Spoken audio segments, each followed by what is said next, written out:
face mask. For waiting now, this one still thinks say corona dem. I beg, no man. You dey go, abi you no dey go?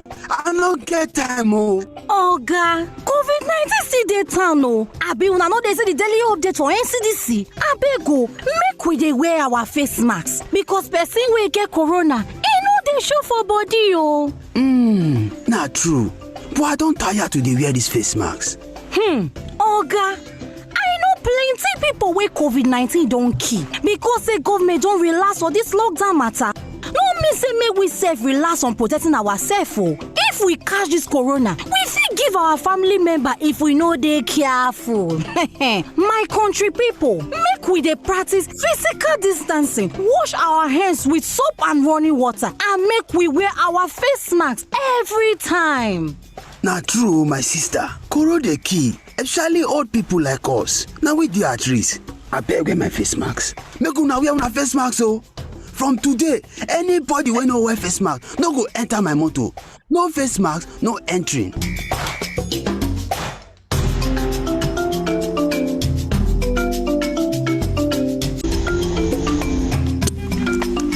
Shoo, una no dey wear face mask. For waiting now, this one still thinks say corona dem. I beg, no man. You dey go, abi you no dey go? I no get time, oh. Oga, COVID-19 still dey town o. Abi una no dey see the daily update for NCDC? Abeg o, make we dey wear our face masks because person wey get corona, e no dey show for body o. Na true.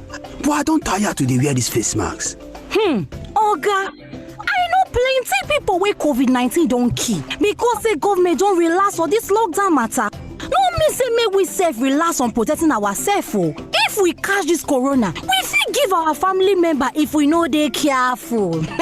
My country people, make we dey practice physical distancing, wash our hands with soap and running water, and make we wear our face masks every time. Na true, my sister. Corona dey kill, especially old people like us. Na we dey at risk. Abeg wear my face mask. Make una wear una face mask o. From today, anybody wey no wear face mask no go enter my motor. No face mask, no entering.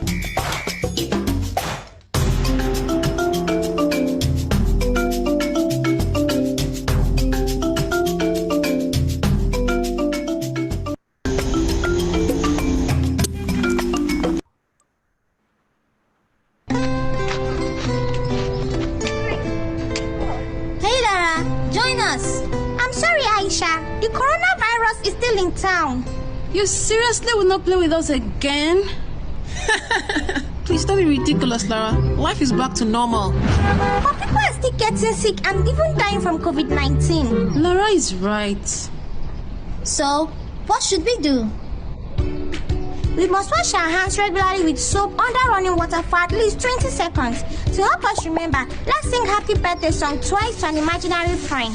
Whenever we're outdoors, we must keep at least 6 feet distance from the next person. The farther, the better. We must wear a face mask whenever we're outside. And if you must cough or sneeze, flex your elbow or use a tissue paper and dispose of it properly. And please, guys, stay at home if you don't need to go out. But it's boring staying indoors all day. This is not fair. Kanayo, how will you feel picking up the virus while playing outdoors and infecting mom, dad, and siblings? You're right, Lara. It's not worth it.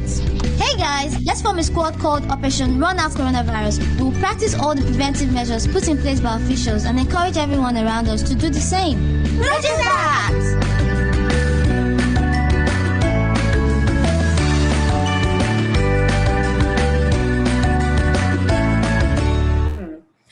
Well, there's so many lessons to learn, aren't there? Quite a lot of lessons to learn from the videos just played. And I believe it's 10 o'clock. I am sure we have a go right now. Professor Tijani. Good morning, and we welcome all of you to this important webinar. I'm Professor Tijani. I'm the co-lead for the Social Science Working Group of the Nigerian COVID-19 Research Consortium. Professor Jegede. Good morning, all. My name is Ayodele Jegede. I'm the lead for the Social Science Working Group of the NCRC. You're welcome to this program. Thank you. Fantastic. Thank you so much, Professor Jegede and Professor Tijani. And as they've said, we welcome you to the Nigeria COVID-19 Research Consortium Social Science Working Group 9. It's a webinar on risk factors in festive behaviors and COVID-19 pandemic control in Nigeria. And we're super glad to welcome everyone joining us. We have a wide array of panelists and people who will be giving us a lot of information this morning into afternoon. Well, we'll see how that goes, but it promises to be great. It promises to be a learning experience, and we welcome everyone joining the call at this time. My name is Inya Ode, and I'll be taking you through the conversations for today. And as I said, it's a learning curve, and we hope that we'll learn new things, especially as we get into the festive season as it relates to COVID-19. Very quickly, without further ado, let's just take the national anthem and be back to introduce all our special guests for this in this webinar. Okay. So we're just gonna go through this and have the national anthem right about now. Okay, so that's wrong. Let's see if we can get the that's definitely not our national anthem. We'll see if we can get that national anthem going for us right away. Just give us a second and we'll get that right about now. Okay, one more second and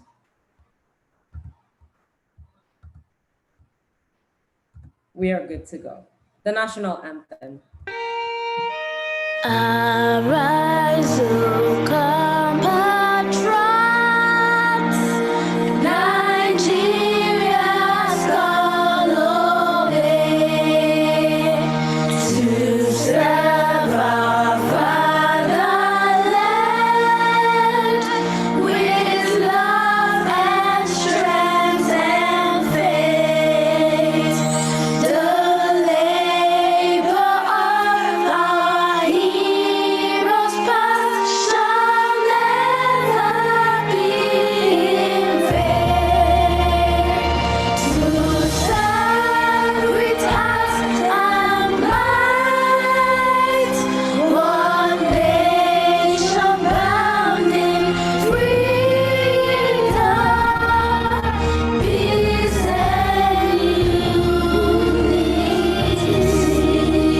unity.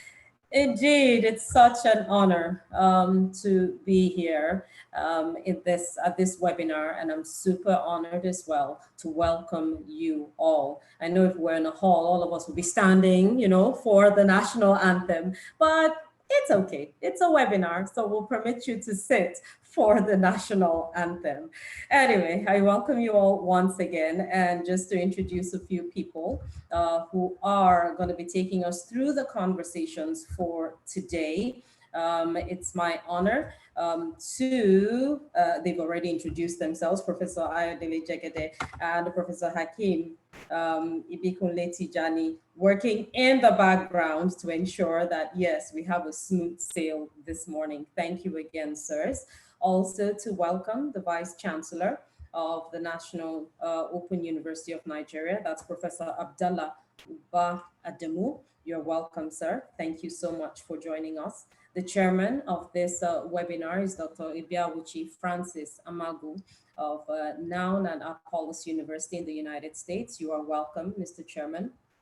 We also have other guests joining us who are members of the NCRC Steering Committee, Professor Babatunde Salako, the Director General of the Nigerian Institute of Medical Research. You're welcome, sir. And also Dr. Chikwe Ihekwazo, the Director General of the Nigeria Center for Disease Control, the NCDC. These are the co-chairs of the NCRC Steering Committee. We also have joining the call, hopefully we'll have Professor Elias Gogoro, Professor Abubakar Adamu Rashid, Engineer Mansour Ahmed, and Mr. Laoye Jayeola, who are members of the NCRC Steering Committee. For the lead presentation today, we are honored to have joining us Professor Oka Obono of the University of Ibadan.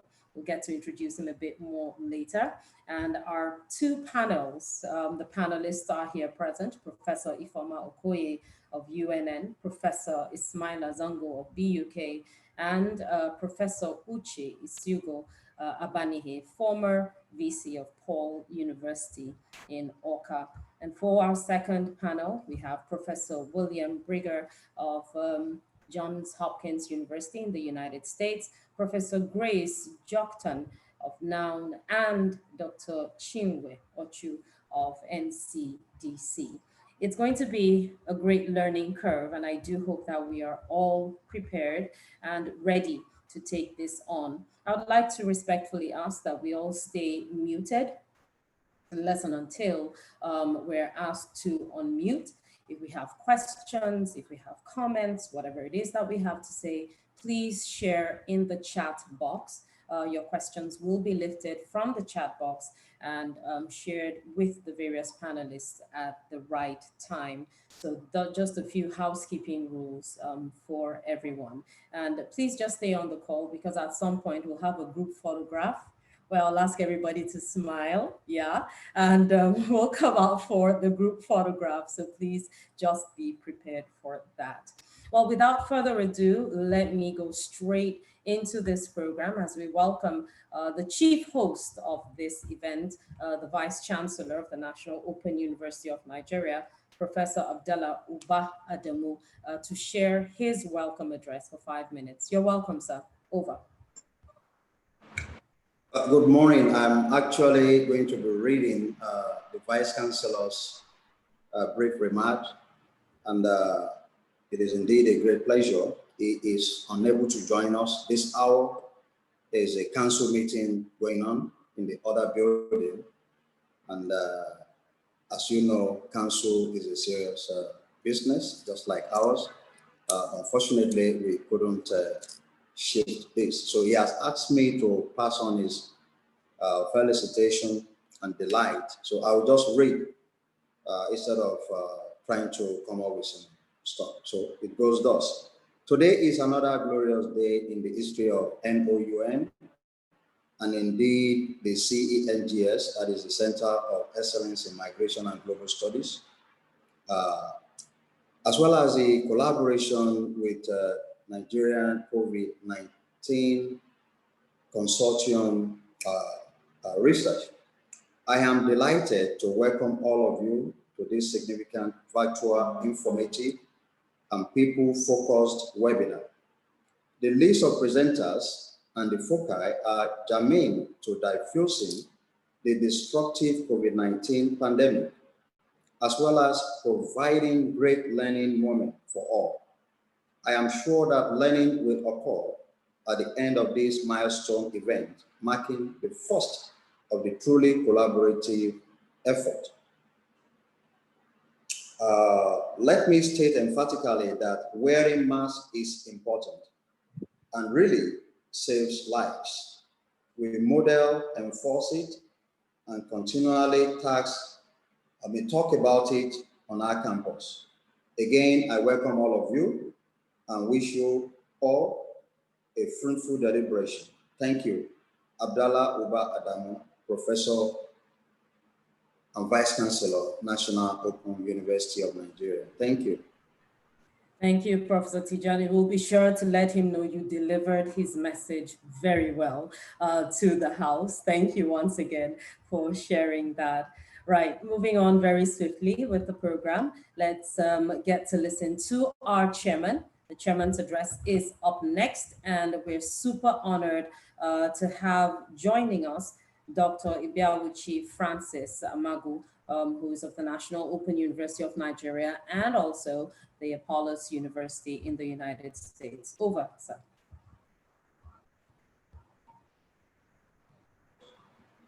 Professor Amago, kindly unmute yourself. You've been asked to unmute. Yeah. Good morning. Can you hear me? Yes, we can. Good morning, sir. Yeah. Please permit me to start on the established protocol. But I will not fail to recognize the good work of Professor Tijani, ably supported by Professor Jegede. Thank you for putting this together. And I'm glad to be part of this program. I bring you greetings from my family and employers. Today marks the beginning of phase 1 of the Nigerian COVID-19 Research Consortium Social Science Working Group 9 webinar on risk factors in festive behaviors and COVID-19 pandemic control in Nigeria. I am aware that preparations for today's event has been on since November 12, 2020. And thank God today has come to be real. This webinar by the Center of Excellence in Migration and Global Studies in collaboration with National COVID-19 Research Consortium Social Science Working Group 19 under the theme Seasonal Festivals, Migration and COVID-19 Pandemic Control in Nigeria could not have come at a better time than now, when activities for both the Christmas and end of the year are in top gear. It is rather unfortunate that since 2019, the economic and social life of the human race have been globally somersaulted by the ravaging COVID-19 pandemic. Hence, life is no longer the same, and the likelihood of a normal Christmas festivities is far-fetched. The constellation of events show that Christmas is not a simple religious festival, and neither are the events associated with the end of the year festival trivial. Without prejudice to the inputs of the paper presentations and discussions thereafter, it is instructive to note that one strange attack on social behavior in Nigeria from COVID-19 is social distancing, which is a major control and risk mitigant. This is even more prominent during the Christmas festivals. How to deal with this now is a major thrust of today's discussion, in addition to other risk factors identified. I humbly employ all of us and our attentions to this. I am particularly enthused by the altruistic disposition of the Center for Global Migration for selecting the theme of today's program. COVID-19 almost castrated medical practice and rendered pharmaceutical ingenuity impotent. It was not until Tuesday, just 2 days ago, December 8, 2020, that the UK started inoculation of COVID-19 vaccines. The efficacy of this is still at the mercy of conspiracy theorists. Permit me, therefore, to gladly appreciate all organizers and stakeholders who have worked painstakingly to make today a reality. I am particularly delighted at the assemblage of eminent and regular scholars who will be making presentations on the theme of today's webinar. I do expect robust discussions from various presenters and panelists whose pedigree speak volumes of well-researched papers in the area of discussions today. I am aware of a proposed book production from our outing today, and therefore, I certainly expect such to be out in no distant time. I know too well that it will command wider leadership. On a concluding note, I want to pay special appreciation to the chief host of today's webinar, Professor Abdullahi Oba Adamu, Vice Chancellor of NAU, and the Director of the Center, Professor Hakim I. Tijani, who has always been ably supported by Professor Jegede for not only organizing this timely webinar, but considering me worthy of chairing this event. I wish all of us fruitful deliberations and successful outing. Thank you all. Professor Thank you. Ibaochi Frank Amabu. Thank you so much, Prof. Thank you for sharing your thoughts. And indeed, you have captured the essence of what we are gathered for, to talk about the festive behaviors and indeed what risk factors lie therein. And I believe that by the end of this conversation, the whole 111 of us on this call will pass this message on, not just leave it here at the webinar, but each one pass it to the other to ensure that everyone around us is safe and sound at the end of the day. Thank you once again, sir. Appreciate it. All right, so we move very swiftly to some goodwill messages. We have two gentlemen who are going to share their goodwill messages for 2 minutes each. I'm super honored and glad to invite Professor Babatunde Salako, who is the Director General of the Nigerian Institute of Medical Research, who is the co-chair of the NCRC Steering Committee. Over to you, sir. Welcome.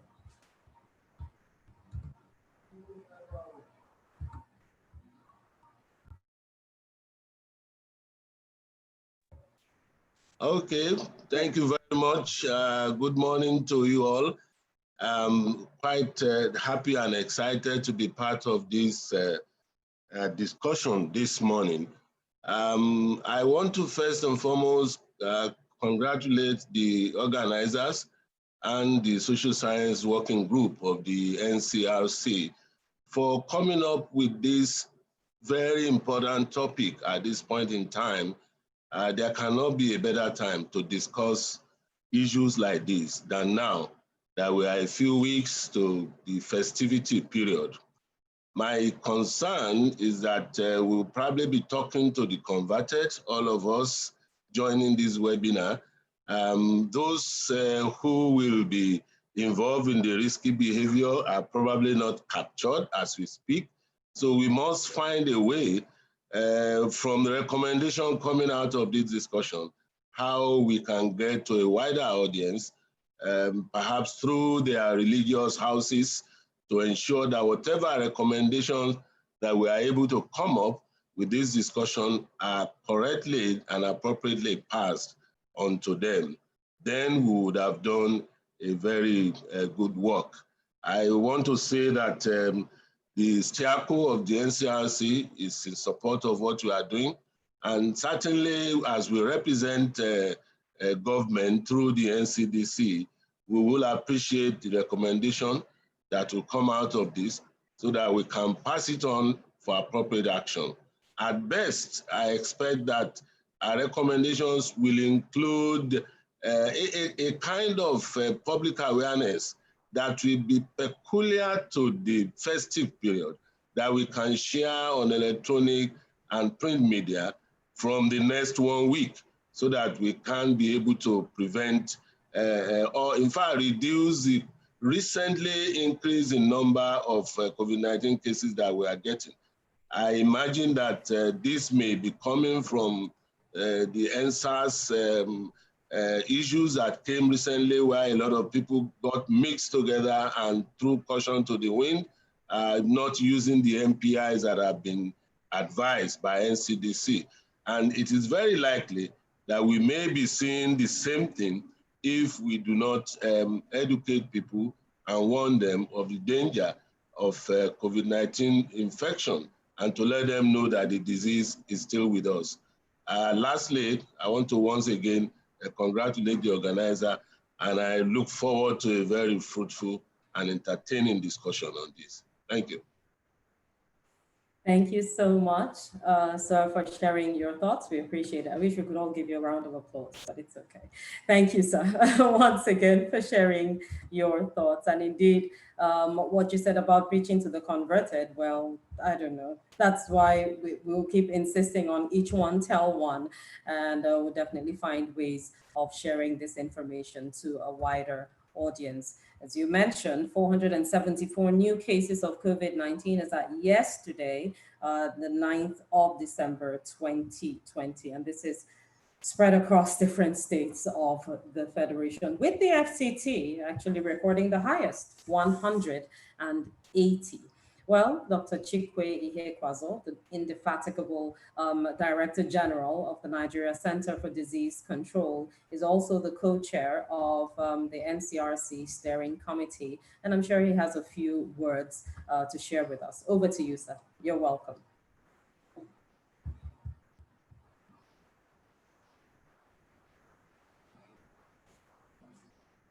So, sorry, you need to unmute. You need to unmute him. I can't find his name. Okay. We're trying to unmute him. Okay.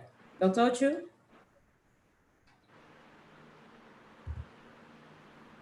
All right. Okay, sorry. Now I can find him.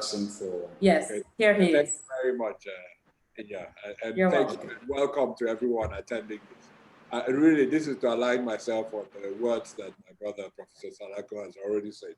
Yes, we are preaching to the converted here, but all the converted need to go out and convert more people. And that really is the point of one of the major points of this. So, you know, we have to adopt some of the adopt some of the practices from our religious brothers and sisters in bringing more people aligned.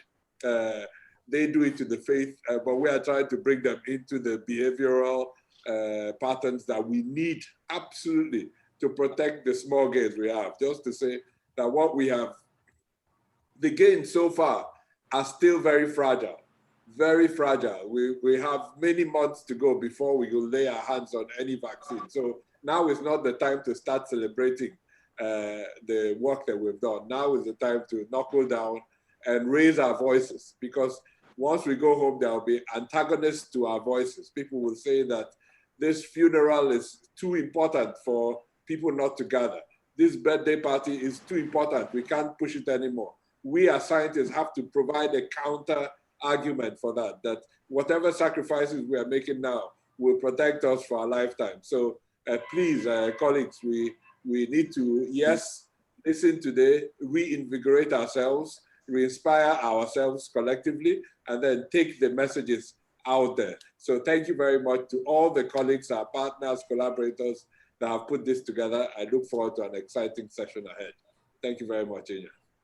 Thank you so much, Dr. Chikwe. So great to see you again. And indeed, as you have said, we need to become evangelists. Yes, it's an evangelism that must take place to passing this message on to the people around us, especially if we do love and care for everyone around us. We should do the needful. And I do hope and pray that we can pass this on, because the issue of each one tell one, you know, comes to mind right here. So thank you so much again, Dr. Chikwe, and great work the NCDC and all other stakeholders are doing. Okay, so we move on very swiftly right now to our lead presentation, and it's all about embodying the risk at Christmas for the transmission of COVID-19 in Nigeria. And really, it's not just about Christmas per se, but it's the holiday season for everybody.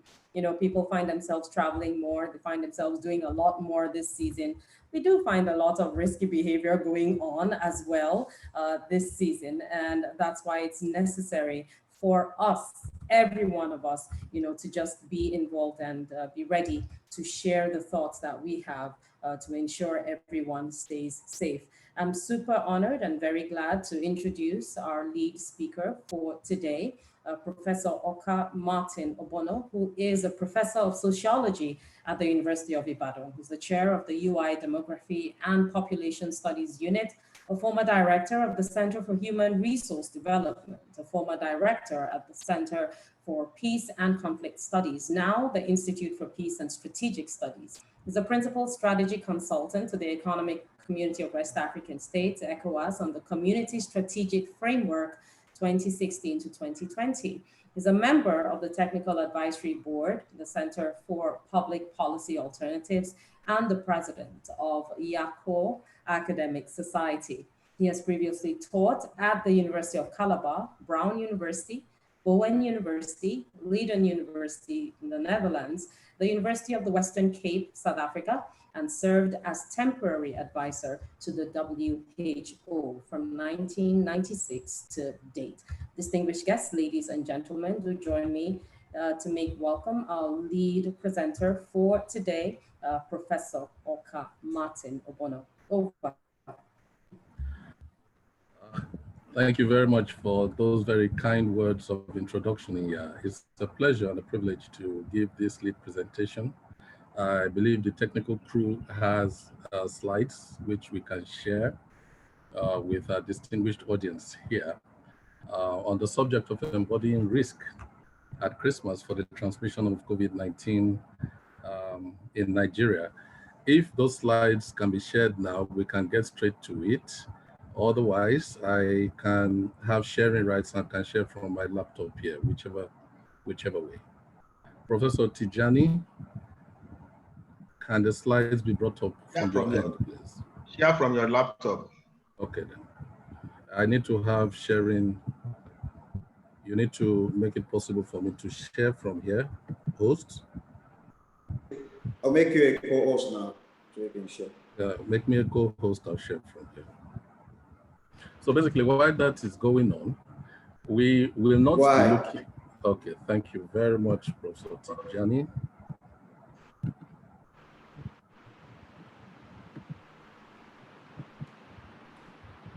Yeah.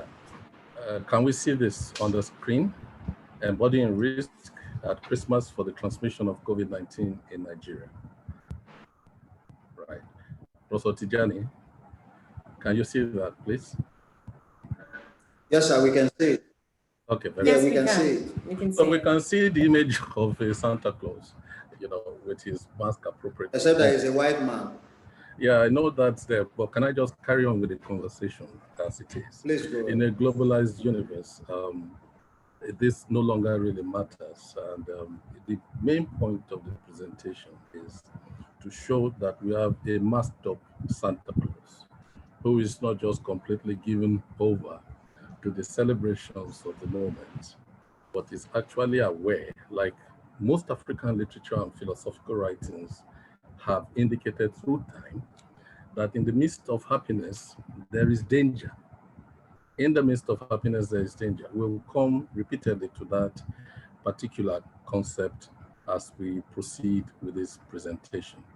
So a real quick word on this, what this webinar is about and what this webinar is not about. This webinar does not interrogate the values, beliefs, precepts, or practices of any particular religion. So we're not going to take Christmas and strip it apart with theological debates about historical issues. Did this happen in December? That's not what this webinar is organized to do. Neither does it critique the theology, dogmatics, or apologetics of any faith-based organization. In other words, when we do come to other religious ceremonies or faith-based ceremonies like Ramadan, Eid al-Fitr, or Easter, or even traditional ones like Agungun Festival or Leboku, among the occur, again, the idea will not be to interrogate what the belief systems are per se, but simply to show the risk that surrounds these celebrations at that time. So Christmas is used here in the webinar as an accidental or contingent case study to contextualize seasonal risk factors in festive behaviors and sensitize Nigerians to the risk inherent in festive celebrations during epidemics like COVID-19. We hope to urgently discuss the ramifications of traveling at this time of a COVID-19 pandemic and the appropriate health messages to send out to members of the public who propose to travel. So within this kind of situation, we've learned about the preaching to ourselves. That's true, but we hope that this webinar is not going to be technical at all because we have a welcome diversity in the participation, people from all walks of life, actually.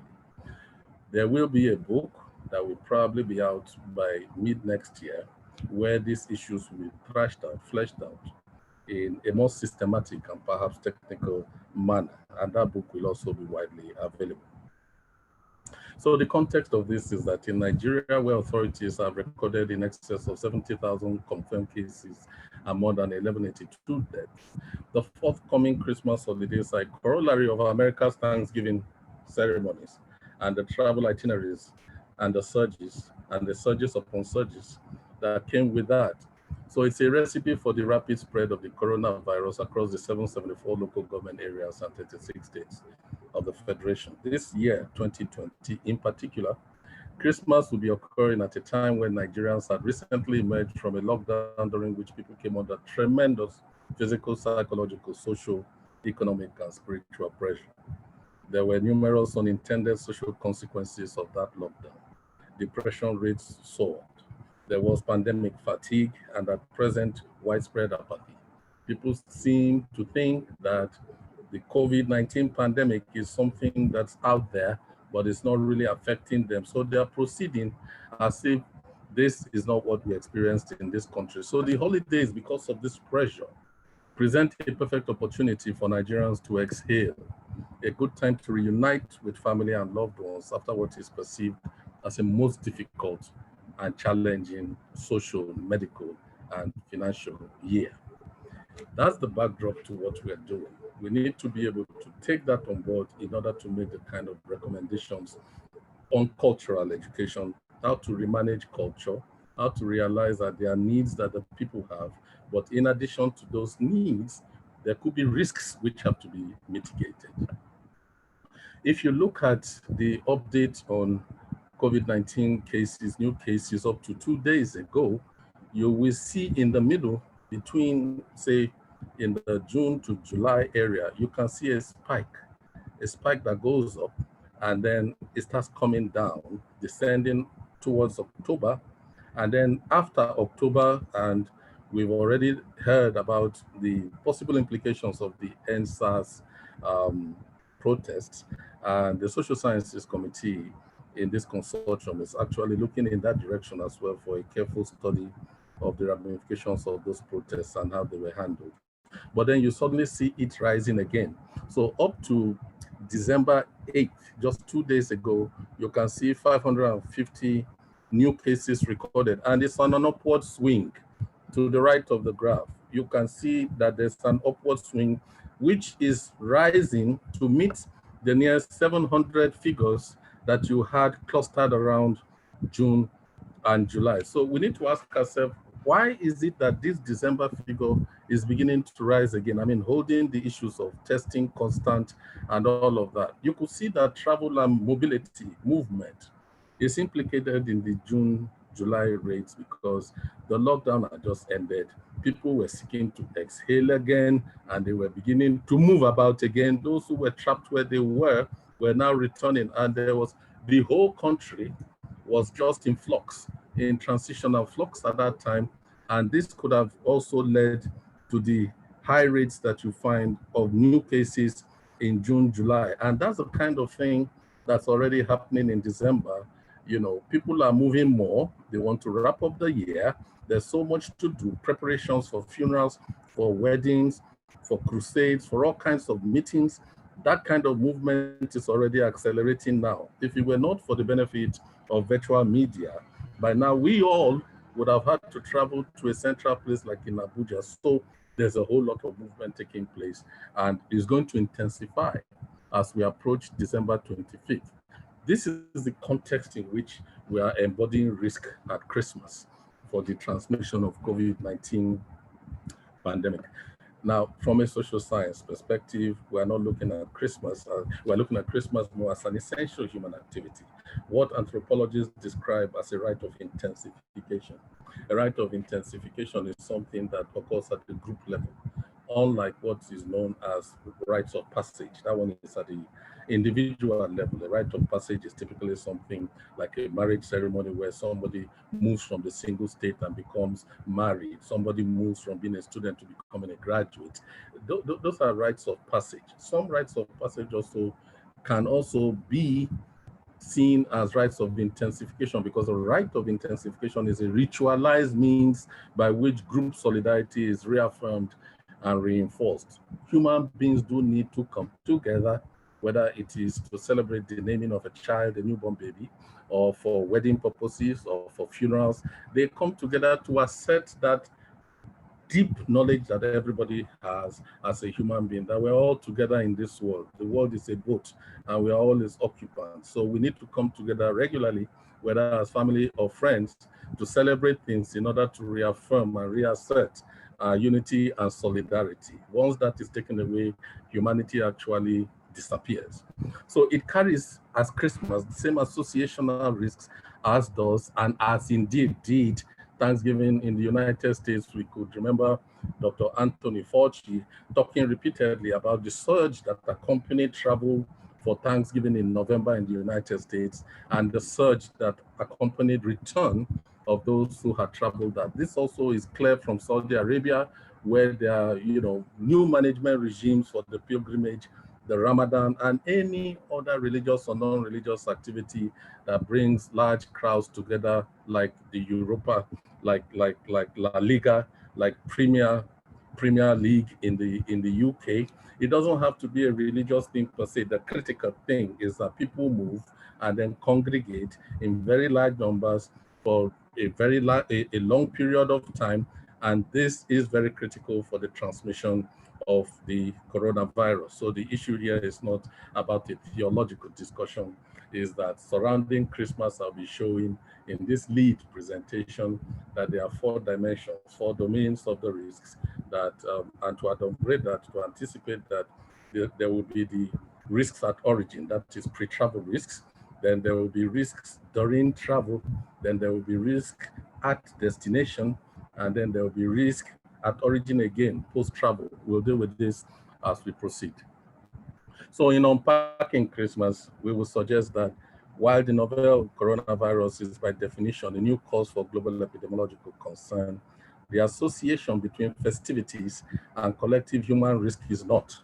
The connections, the dialectical connections between happiness and danger have been the forte of numerous literary writings and philosophical contemplations on the African continent, and indeed the whole world throughout time. You can find that in a very non-Christian context, Okonkwo in Chinua Achebe's Things Fall Apart, published in 1958, was in the midst of celebrating something that had happened in his hometown, raised a dang gun, pointed it at a tree, and pulled the trigger. This was, ethnographically speaking, a mechanism by which some local communities let their neighbors know that they were an armed force themselves. But in this particular, and so when we observe that kind of behavior today, that's where it came from. It was something of a deterrent to other communities. But then it has morphed into a situation where shooting into a tree is a way of heightening the celebrations, the festivities. In Okonkwo's case, in Chinua Achebe's Things Fall Apart, the bullets flew in all kinds of, it was like accidental friendly fire. And it hit a bystander, a fellow celebrant, and the man died instantly. Okonkwo was banished. And that's how, his own things began to fall apart. It's almost an allegory of the kind of deterioration that occurs in a human being when, for instance, their health begins to suffer simply because they did not take certain kinds of precaution. So we can read into Things Fall Apart from Okonkwo's perspective and the kind of thing that happened to him. What can happen to the mass of Nigerians if, because they wanted to be happy and they have a right to pursue happiness and liberty, they have a right to assert those kinds of rights, there is still danger. So in embodying risk at Christmas at 4 levels, let's look at the 4 categories here, just to simplify. At origin, and migration in demography, we talk about the movement from the place of origin to the place of destination. That's probably the simplest, not necessarily the most adequate or sophisticated way of looking at migration. Because, so let me introduce a caveat here. When in modern demography, we talk about migration, the distinction between area of origin and destination is no longer very persuasive, because people don't just move bodily, they also move mentally, they also move culturally, they move psychologically, they move spiritually. As they transfer their material goods to another place and their education from another place, from one place to another, they also transfer their attitudes, their value systems, and recreate in the new place the sorts of cultural environments that they had just left behind. So, but for a discourse like this, we will retain the distinction between movement from place of origin to place of destination and then return again. So the risk at origin includes share shopping. Just the preparation for Christmas involves huge volumes of consumer purchases. People go to supermarkets, people go to the local markets, and you find the markets are filled to the brim with people in a hurry to stock up because there's going to be a whole lot of consuming for a very long period of time. From mid-December all the way perhaps to mid-January, there's going to be a lot of chicken slaughtered. There's going to be a lot of onions bought, tomatoes prepared. So there's a lot of movement of tomatoes from the north to the south. And in the local markets, people are filling the whole place buying these things. So you see huge mobile festive congregations in our local markets, unmasked, and then also creating that risk that we are talking about even before travel has commenced. During travel, the motor parks, the airports are filled again with people waiting for long hours for inadequate transportation, waiting for cars to fill up. And when the cars do fill up, the buses do fill up, you find that they are oversubscribed. You have more passengers than should be carried. There's actually no idea of physical or social distancing at all. And then because there are more vehicles on the roads, you find travel time is longer, so risk also escalates even in the course of travel. And then at destination, the way to look at it is in the sudden explosion of the household size. You find that a typical household size that could have been less than 4, for instance, suddenly you find it exploding to about 10 or even more because of travelers coming in for short term from all directions and then confined to the same social space.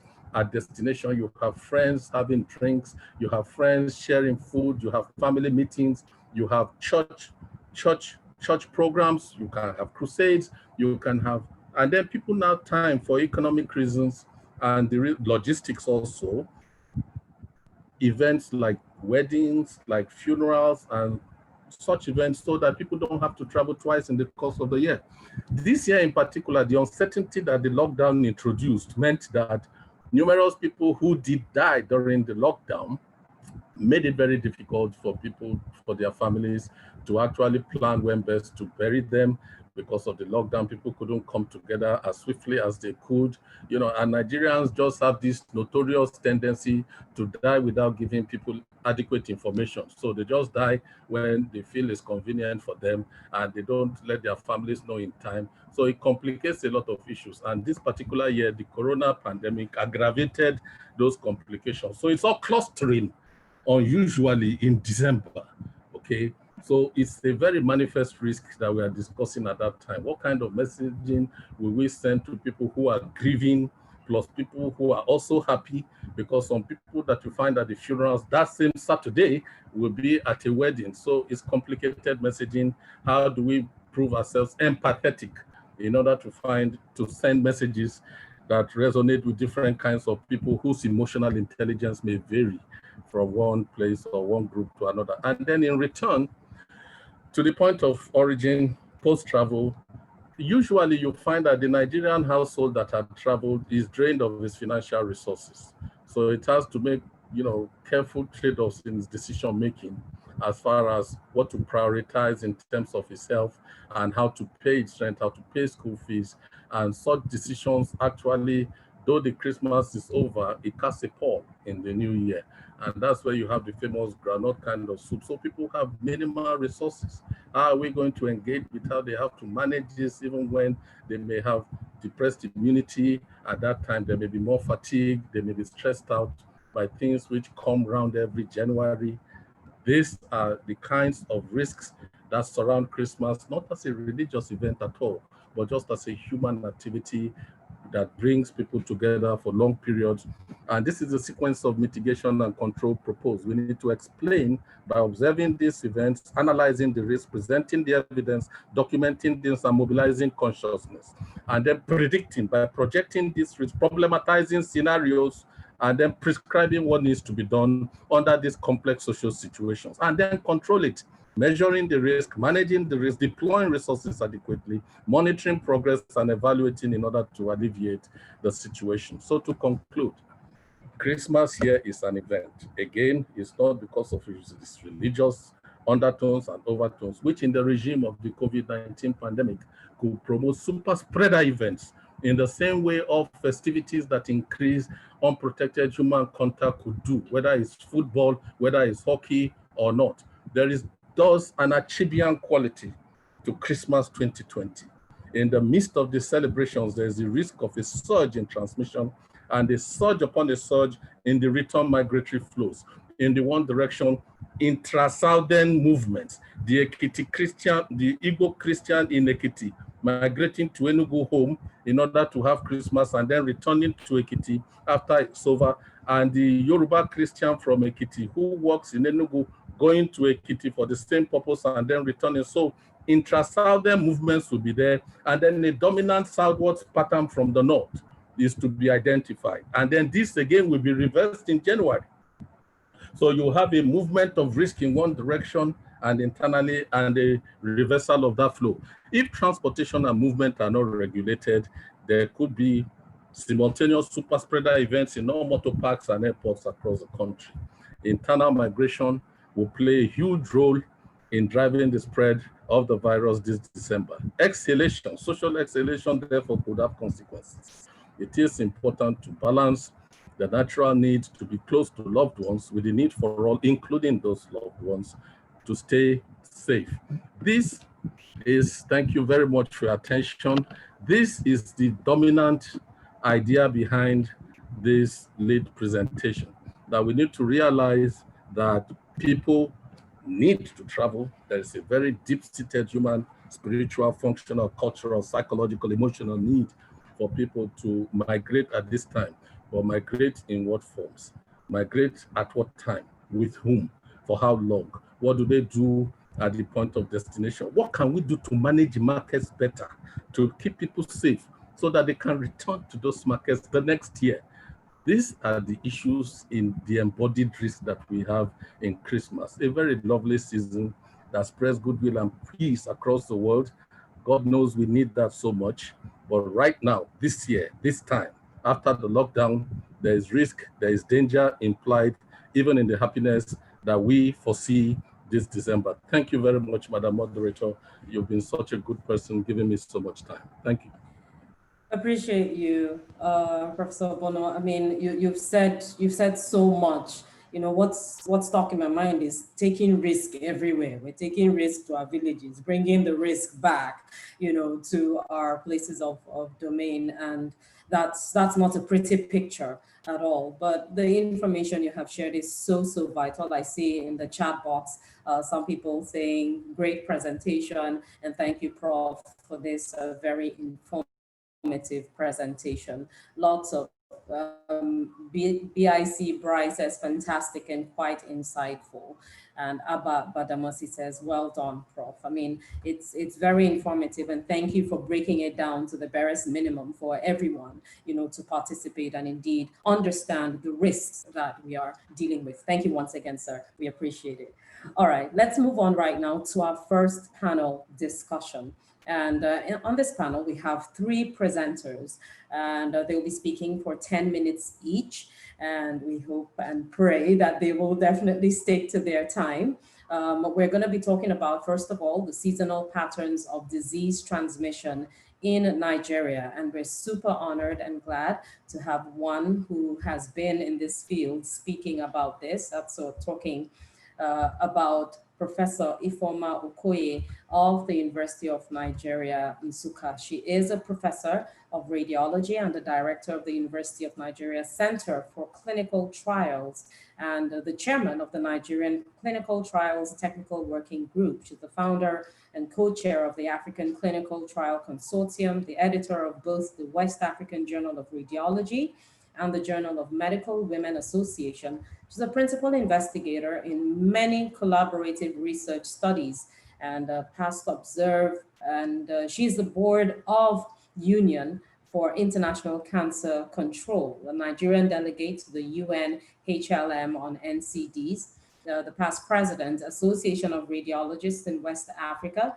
past African coordinator of CITI, and a visiting professor at Hanover, the University of Applied Sciences and Arts in Germany. We're so honored to have you join the call, ma'am. Over to you to share your thoughts on this, especially as you are a member of the Technical Working Group on Cancer Prevention and Control, the steering committee of the Catastrophic Health Fund, and NIPRID's National Scientific Advisory Committee on Verification of COVID-19 Claims, and the Nigerian COVID-19 Research Consortium. Thank you so much, ma'am. Over to you. Okay, good morning still. Happy to be here and honored to have been chosen to be one of those that will be presenting at this session. I can share my slide if I'm given the permission to do so. I can share my screen. Professor Tijani? It's still. Yes, please. I will. Let me give you co-host. That will be Professor Shona. Okay. You're good to go, ma'am. Yeah. Okay. Please, can you do it with the? I have two systems on. Can you do it not with the Chris Okoye, but the Informal Okoye, Professor Informal Okoye? Informal Okoye. Yes, I'm on my laptop with that. Okay, there is one that is Professor Informal Okoye. Yes, use so that you want one. Me to give you? That is where I gave you host. Yeah. It's still showing me on my laptop that the host disabled attendee. That is you want it to be on Chris Okoye. Gosh. Okay. Okay. Oh, okay. If it's taking a lot of time, you're good then, to go. Chris Okoye. Okay. Okay. Then.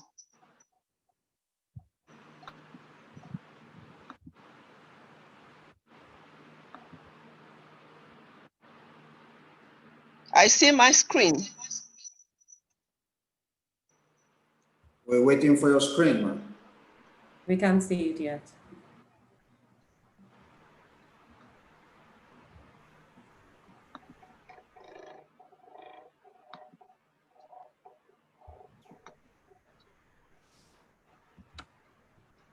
We can't see your screen, Prof. Okay, just 1 second. Let me see. Okay. Where should I thought I should put it in here. Okay. Host disabled attendee screen sharing. Still telling me that. No, that means you are on. You want it on. I tell you what. I'll just give you on both names. Okay. Okay. Let's just give you permission on both names so you can. There you go.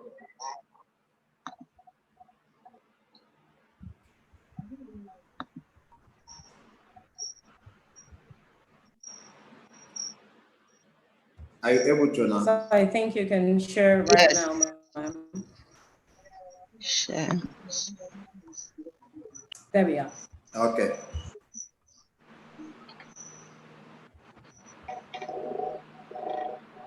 It's showing us.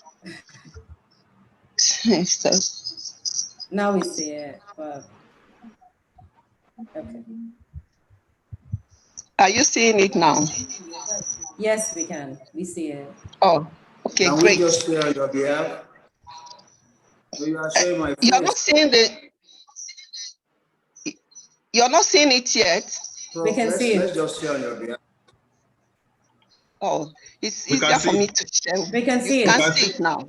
We can see we can see it. Please go ahead, ma'am. Yes, ma'am. 10 minutes. So my presentation is on seasonal patterns of disease transmission in Nigeria. And I asked myself the following questions. How do changes in weather constitute stressors that can modulate the interplay of infectious diseases with geographical distribution and humans? And how do infectious diseases in Nigeria present with seasonal idiosyncrasies? What factors underscore the seasonal variations of infectious diseases globally in the tropics and in Nigeria? and classes of mechanistic hypotheses that have been proposed to explain the seasonality of various directly transmitted diseases. I interrogated these questions, and some of the gaps that you may see when I make my presentation was due to the paucity of local literature available that was Nigeria-centric.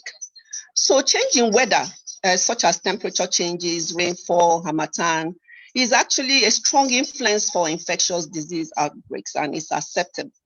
Seasonal cyclicity is a ubiquitous feature of acute infectious diseases and may be a universal feature of human infectious diseases in general.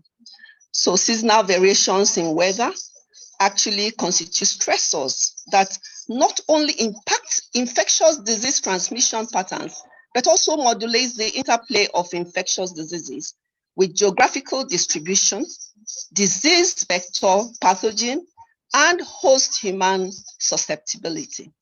So in Nigeria, weather conditions alternate between rainy and dry seasons, with conditions such as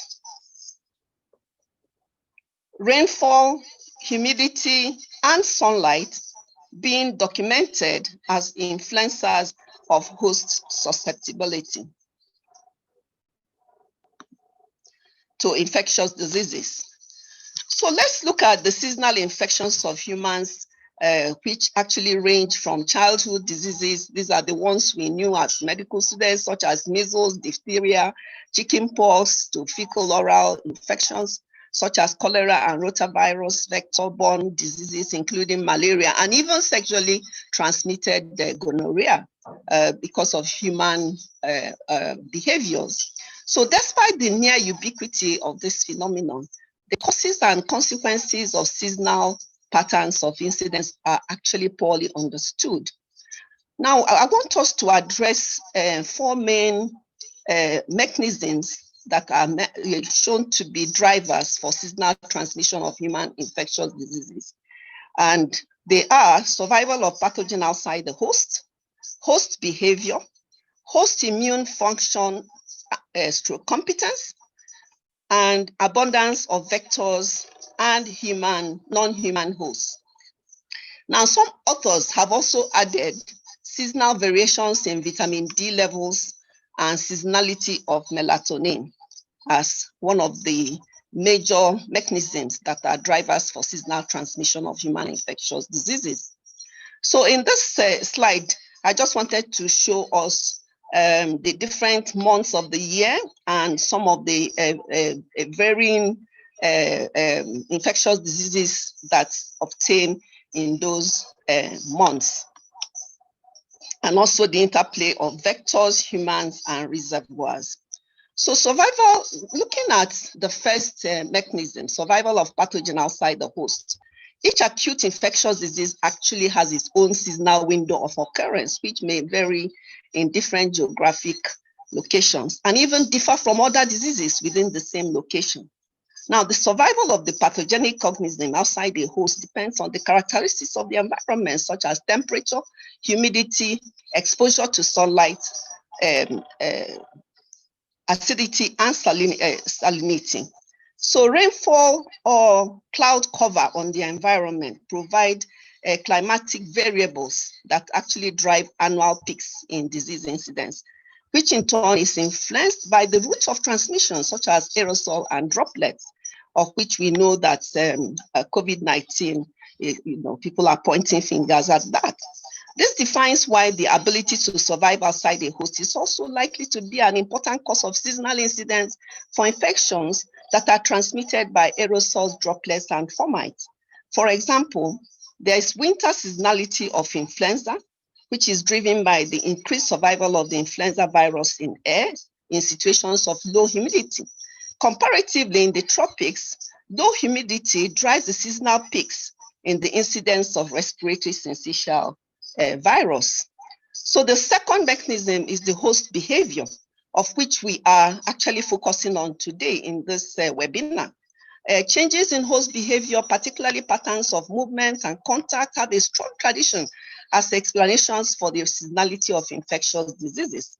For host behavior, as driver for seasonal variation, measles appears to be the most appropriate example and underscores our point of focus for this webinar, which is our concern on what impact host behavior that underscores migration during the festive months in Nigeria will have on the current COVID pandemic. So the congregation of children during school terms has been clearly demonstrated to influence annual variation in the weekly incidence of measles in England and Wales, compared to the reduction in the estimated transmission parameter over the summer months for measles and other childhood infections, including mumps, chickenpox, diphtheria, and pertussis. And these later diseases, including measles, are quite prevalent in the Harmattan period. So an increased rate of partner change during the summer vacation appears to also explain the peaks in gonorrhea incidence during August to October in the United States. So the host movement plays a really vital role in host behavior. Again, another factor is the host immune function. Seasonal change in host immune competence due to mechanisms of photoperiod effects and physiological stress, and hence susceptibility to infection or to symptomatic disease following an infection, has been proposed as a cause of seasonal variation in the incidence of some of the infectious diseases of humans. And we know that host immune function actually plays a huge role in the COVID-19. Now, secondly, decline in mucosal integrity during the dry season in Africa is said to be the driver for the seasonal changes in human immune competence associated with increase in cases of bacterial meningitis. So seasonality may enter into any part of the 8 key elements of the system, which I have displayed on the slide. So moving on, the third one the fourth one is the abundance of vectors and non-human hosts. Seasonal changes in vector abundance, including mosquitoes, ticks, snails, fleas, and flies, are the well-documented causes of seasonality for vector-borne infections. And seasonal variation in mosquito abundance in response to annual variation in temperature and rainfall can cause strongly seasonal patterns of disease incidence in malaria epidemic regions. So similarly, seasonal peaks in the incidence of diarrheal diseases in Pakistan, for instance, correlate with a high density of houseflies and may be suppressed by effective fly control. So onchocerciasis, as an example, which results in river blindness, has higher transmission potential in the rainy season when vector abundance and infection is elevated. And the incidence of zoonosis may also be influenced by the abundance of the primary non-human host. So in any given population, infectious diseases are distributed throughout the year, as annual cycles of infectious disease are a ubiquitous feature of infection. Though seasonal variation in infectious disease transmission plays an important role in determining when epidemics happen, it is, however, not the sole determinant. For instance, let's look at some infectious diseases with no seasonal transmission, such as pertussis and measles. They can actually display multi-annual outbreaks, meaning their epidemics occur in multi-year intervals, such as every 2 or 4 years rather than annually. This is because the timing of these epidemics is determined by a combination of seasonal transmission, different processes shaping the number of susceptible individuals in the population, a sufficient number of which is actually prerequisite for an outbreak, and vector seasonality in non-human animal hosts, seasonality climate, and so on and so forth. So examples of seasonal infectious diseases which we know in Nigeria are Lassa fever, yellow fever, diarrheal diseases in children, cold, malaria, waterborne diseases like typhoid, meningitis, cholera, chickenpox, and measles. A well-known example of a calendar marked by epidemics is that of the Northern Hemisphere, where influenza outbreaks occur each winter, benchmarking the colloquial reference to winter as the flu season. In contrast, chickenpox outbreaks actually peak each spring, and polio transmission historically occurs each summer. So in the case of Lassa fever, the seasonal migratory dynamics of the rodents play a key role in regulating the cyclical pattern of Lassa fever epidemics.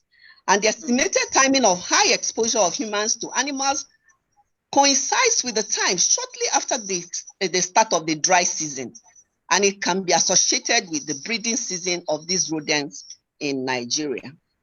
So from the foregoing, we have seen that seasonality is a unifying feature of epidemic-prone diseases, and it actually results in an epidemic calendar, more or less creating a local calendar that is gated by specific epidemics.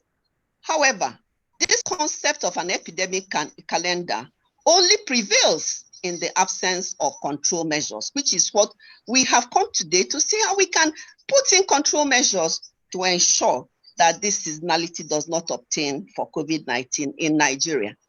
This slide is just to show us what could be, will probably be going on, a lot of eating, a lot of binging, and overstuffing. And of course, this will stimulate a lot of inflammation and will reduce immunity. And so this can add on to the increased risk that is associated with the festive season. So the foregoing slides are just extra slides that I have to show us the different seasons for the different infectious diseases. And this is for diarrheal diseases. I'm just coming to conclusion now. So many infectious diseases flourish when the weather is cold and people live in closed houses, and decrease in warmer weather where and when people get out of doors and ventilate their homes. So though recognition of seasonal patterns in infectious disease occurrence dates back at least as far as the Hippocratic era, the mechanism underlying these fluctuations remain poorly understood. Is it the cold? Is it dry weather with all the dust that it carries with it, the wind? Is it the crowding together of people indoors in winter? Who knows? The identification of the reasons for seasonality of infectious diseases may actually offer the possibilities for preventive measures and can even help in the development of effective policies, thus allowing for more efficient and effective use of scarce resources in low and middle income countries. It appears that COVID-19 will be another example of an infectious disease with seasonality in its transmission pattern. In Nigeria, COVID-19 have been reported across the country's two weather seasons, the rainy and dry seasons. Currently, its transmission has a staggered pattern as rate of increase during the wet season tends to be higher in comparison to the dry season. So we need to have everybody on a learning curve and eschew fire brigade effect. Conclusion: there is global rise in the emergence of infectious diseases. The coronavirus disease 2019 being the most recent that is ravaging the world with little understanding of its etiology and factors affecting its transmission dynamics, requires advocacy for a lot of caution as we follow it through the seasons and ensure that robust adherence to IPC measures are enforced. Fight like a chick. I'm telling fellow women who can help us do this advocacy to get people to wear their masks. We said earlier that we are preaching to the converted, but I tell you that even in our hospitals, you'll be surprised that healthcare workers are walking around with the patients not having their mask, or neither themselves having their mask. So fight COVID-19, wear your mask, and social/physical distance during this festive season. And I'm saying thank you in my local language, Dalono, and concluding that a small group of thoughtful, committed people can actually change the world. The NCRC is such a group, and that's why I'm happy I am one of them. Thank you very much. Amazing. Thank you so much, Professor Okoye. Really appreciate your thoughts and indeed all the lessons that you have taught us today. So we're going to fight like chicks. That's for the women. The men will call, what are they fighting like? They'll fight like men. I'm just saying. All right. Thank you so much once again, ma'am. Really appreciate you. And thanks for sharing your thoughts today. We have a lot to do. We have a lot to learn. And I'm sure we're taking notes already. Please remember to share your questions or comments in the chat box. Whatever questions you have, they will be taken for our guests and our panelists for today. Very, very swiftly, we move on to the second panel presentation, and it's a cost-benefit analysis of human health beliefs in Nigeria. And we're so honored to have with us this morning, taking this this topic, Mohammed Ismaila Zango, who is a professor of sociology and currently the director of Aminu Kano Center for Democratic Studies based in Kano. He's a very strong social science research background. He has that background and has led and coordinated many large-scale research projects, many of which were funded by international donor agencies such as the DFID, UNFPA, and the UNDP. Great to have you here, Professor Ismaila Zango. Over to you, sir. Welcome. Ismaila, how did he sign in? He's using Wakili. Let me see. I think it's Haruna Wakili. Okay. Yes, Haruna Wakili. Using the VC. Okay. There he is. Ask to unmute, and then we give him co-host if he wants to share. Exactly. He's here. Prof, welcome, sir. Thank you and good morning. Hello. Good morning, sir. Great to have you here. Welcome. It's my pleasure to go ahead, please. And let me say that I'm highly honored to be asked to make this presentation. And I will want to share the screen. I want to share with you. Let me see if I can get that stop.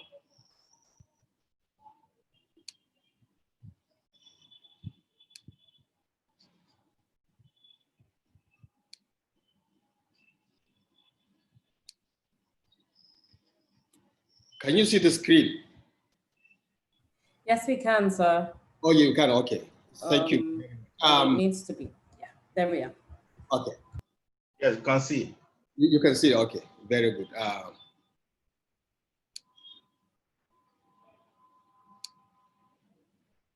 Okay. Thank you. I'll start with a little introduction to say that COVID-19 is a new. We are seeing your. You're seeing the screen. Can you? Yes, we can see it now. Okay. We can see it. Please go ahead, sir. Okay. Okay. So, like I said, it's a new disease, which is slightly different from the SARS and MERS, because COVID-19 suffered much faster than SARS and MERS, and largely it has been established that it usually spreads in an exponential rate. At the moment, there is no cure, even though very recently a vaccine has been approved, which has been rolled out in the United Kingdom and some other countries. Now, so because of this, and as we're approaching the year's festivity period, Christmas and probably New Year, and as earlier on elucidated by Professor Obono, in terms of the massive movement of people that we see from place of origin to place of destination and then back, and knowing very well that COVID-19 usually separates when people are in close contact. And that's why there has been the emphasis on physical distancing. Now, if you look at the COVID-19, the way it actually started, we found out that many religious beliefs have certain congregations that they are prescribed for their members. And we know that COVID-19 spreads in large congregations. And because of that, at the onset of the pandemic, Iran is one of the countries that had a very high rate of infection in that country, and which is linked to a Shiite congregation at the city of Qom, where a large number of people congregated to do a kind of celebration. And it was in that city that the first death was actually recorded, and then it spreads in other parts of the country. Similarly, there were some meetings in Malaysia, Pakistan, and India, where also the pandemic gained momentum, that it's kind of spread largely in these countries. However, in contrast, Saudi Arabia, that really took proactive measures, suspended many congregations in that country, and that really helped in curbing the spread of the disease in Saudi Arabia, even though this other country also took other measures in order to also curb the spread of the disease. Similarly, also in South Korea, the origin of the disease was actually linked to a particular church members, where many of the members tested positive, and it was found out that many of them have this belief that disease is a sign of sin, and the only way to get respite is to attend congregations to pray in order to atone that particular disease. And for that reason, many of the members did not even seek for testing. As such, they were separating the disease quietly. And I think the key thing here is that COVID-19 finds a good spot to get separate when people congregated with one another, when they are not wearing masks, when they are not social distancing, when they are not physical distancing. And that's why, if you notice, there is a noticeable pattern of the spread of the disease, particularly with respect to whether countries have taken measures to stop people from congregating, whether countries have not basically done that. And because of this understanding, many countries decided to adopt the lockdown measures. And I think in Nigeria, it started with Lagos, Abuja, and later it extended to the entire country. Now, the measures adopted by Nigeria largely help in curtailing the spread of the disease. And that's why up to this moment, we have just a current figure of 70,000, even though the one I'm showing on the screen is 68,000, because that is the one for us at 2 days ago. Now, and with a fatality rate of 1,180. Now, and as earlier mentioned, we have noticed that there has been a slight decline in terms of the spread of the disease, particularly by up to the August, September. But then we're also beginning to see a spike, or rather a spike of the disease by middle of November up to this particular moment. But let me also say that in spite of the spike that we have seen, one may argue that Nigeria has been largely spared in the sense that our total cumulative rate is just about 70,000, with a total fatality rate of just about 1,182, which is relatively small compared to what we see in other countries. And because of this low level of infection, and even possibly a level of fatality rate that we are seeing, a lot of people are taking the COVID-19 for granted, we are beginning to not be very serious with the COVID preventive measures in terms of masking, in terms of physical distancing, in terms of avoiding all unnecessary congregations. But it's also important to mention that in Nigeria, the case fatality rate is just about 1.8%, which is lower than the global case fatality of 2.3%, and also lower than the African CFR of 2.4%. But it's important to also note that in Nigeria, the demographic of infection shows that 62.8% are males, while 37.2% are females, which is very similar to the global scenario. Going by age, it shows that we have higher proportion of people who are age 50 and below, constituting about 80.7%, while those who are over 51 years of age constitute just about 19.3%, which means that the young people are the most affected, are the most infected with the disease. But then, in terms of fatality, the young ones are less affected, as we can see that. If you analyze the mortality rate, it shows that 69.1% of the death has occurred among persons that are over the age of 50, while only 30.9% are among those that are below the age of 50.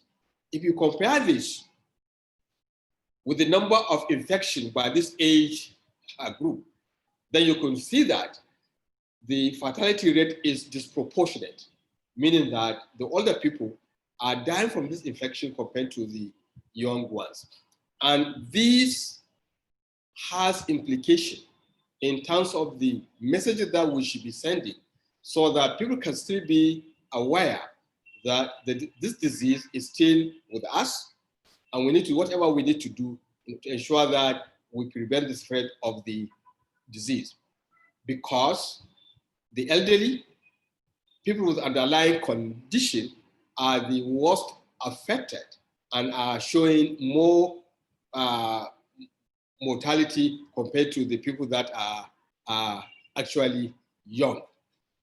Now, trying to link this with the health belief system, then it's important to also mention that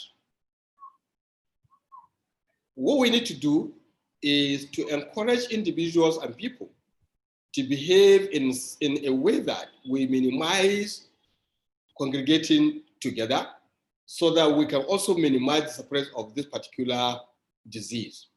And in order to do this, if you look at the health-seeking behavior of people, and based on the assumption of the health belief model, it assumes that beliefs and attitude of persons will take a has a number of implications to the number of individuals that we actually that they take in terms of whether they're aware of the severity or of the seriousness of that particular disease. In our own case, while the disease is more among young people, but in terms of its severity, it's less among these young individuals. So it's only the elderly that are actually seeing the severity of the disease. So this is likely going to affect how the young people actually behave. And if we look at in terms of that particular severity, and also looking at in terms of our assessment of how susceptible are we with respect to this particular disease, is also very, very important. Like I said, because many of those affected are young, but then many of those who have died are not young. So this is affecting the kind of belief we tend to have, whether the disease is actually real or not. Moreover, if we look at also those who are mostly affected, particularly at the beginning, mainly government employees, well-to-do people, because these are people who have traveled to places where these diseases are actually happening, and they've contacted the disease from this particular point. But then the big question is, what are the barriers that are likely going to hamper us from behaving in the right manner? For instance, we need to minimize our movement, we need to minimize our congregations, and we need to avoid all unnecessary travels. But then this has a cost. For instance, many people in this country will really have to go out on a daily basis, even earn what they are going to eat. And as earlier mentioned, our market is where people congregate, which are also very hot spots for the spread of this particular. Yeah.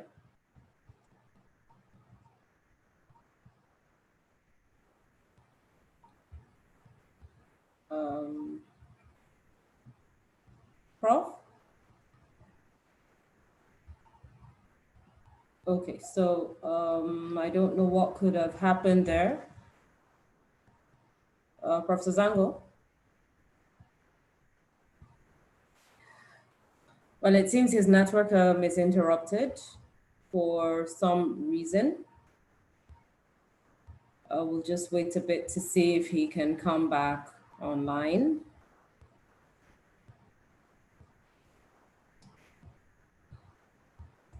We'll wait for a minute and see. Okay. Well, it looks like he's been taken out of the call. It was getting really interesting for me, and I'm sure it was for everyone who's listening. But if we can get him back on the call as soon as possible to finish up his points, that will be great.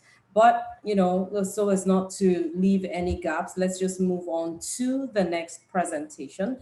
And we have someone on ground to take us through that presentation right now. And it's all about migration and the transmission patterns of COVID-19 in Nigeria. That's our focus right now. And we're super honored to have Professor Uche Charlie Isilgo Abanihe with us right now, who has done so much work as a researcher and has supervised more than 75 MSc theses, 22 doctoral students, 9 of whom are professors already, and has more than 140 publications to his credit in books, chapters in books, and reputable refereed national and international journals in the areas of fertility, nuptiality, migration, maternal and child health, reproductive health, and other related areas. We're super honored to have you here with us, Prof. Over to you for your 10 minutes presentation. Thank you. Oh, I see we have another connection. Let's see. Okay. Well, Professor Uche, please go ahead until we can. Yes, you are. We can't see you yet. Thank you very much, Madam Moderator. And good morning, it's good morning, everybody.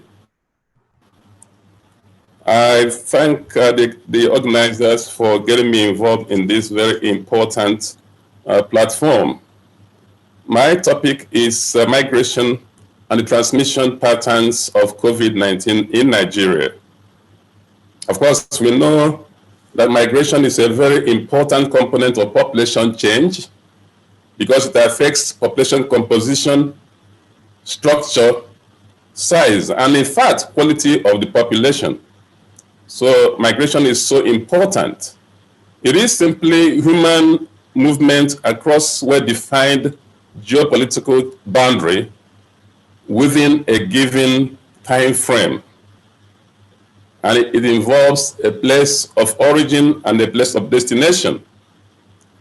We know that there are two types of migration: migration within a country, within the nation, and migration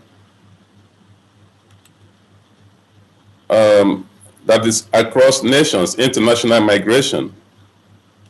So for the purpose of COVID, the two types of migration are very important. International migration is movement from one country to another. It may involve nationals of other countries, or it may involve diaspora population returning home. National population, also known as national migration, also known as international migration, may be in the form of rural-urban migration, which is the most dominant type, and is usually work-related. It may also be in the form of urban-rural migration, usually related to retirement, and also to festival-driven. People retire, people go home for festivals from urban areas to rural areas. There's also the urban migration, usually related to work transfer and occupational or social mobility. Somebody gets promoted, they have to go to headquarters in Abuja instead of Lagos, and so on and so forth. And finally, the rural migration, which is usually related to agricultural activities and extractive industry generally. All these are the types of migration. Briefly, the transmission pattern of COVID in Nigeria. We know that COVID-19 primarily depends on the human agent for its transmission. In other words, people carry it from one place to another. So all the types of migration listed above have potential for aiding transmission of COVID. But perhaps the most important sources of transmission are the international migration and urban to rural migration. We all know that the first that were recorded on February 27, 2020, involved an international migrant, an immigrant from Milan, Italy to Lagos. And of course, we thank God that he was detected. And through him, a number of people were actually infected in Lagos and Ogun State. We also know that other international migrants came into Nigeria, both foreigners and Nigerians returning. And they continued coming into Nigeria until the government put restriction and limited the number of flights that will enter Nigeria. The actual number of people, such immigrants who came in with COVID, may not have been well known or documented, but we know that many of them, some of them, it did exhibit COVID symptoms, and were taken to the quarantine centers or self-isolation centers. Thank God for PTF and NCDC for all the necessary action they put in place at that time, putting people in hotels and that kind of stuff for some time. And within Nigeria, the urban area became the second stage of transmission, being the first port of call and interaction by international migrants. Hence, community transmission became noticeable first in Lagos, the most cosmopolitan city in Nigeria, and later on in other urban centers. And from the urban areas, of course, people moved to the countryside, even in spite of restriction, and moved to other urban areas in Nigeria, unknowingly carrying the COVID virus with them and infecting people in their places of destination. Hence, in many states of the Federation, the index COVID cases were returnees from the city or those who have had contact with city dwellers.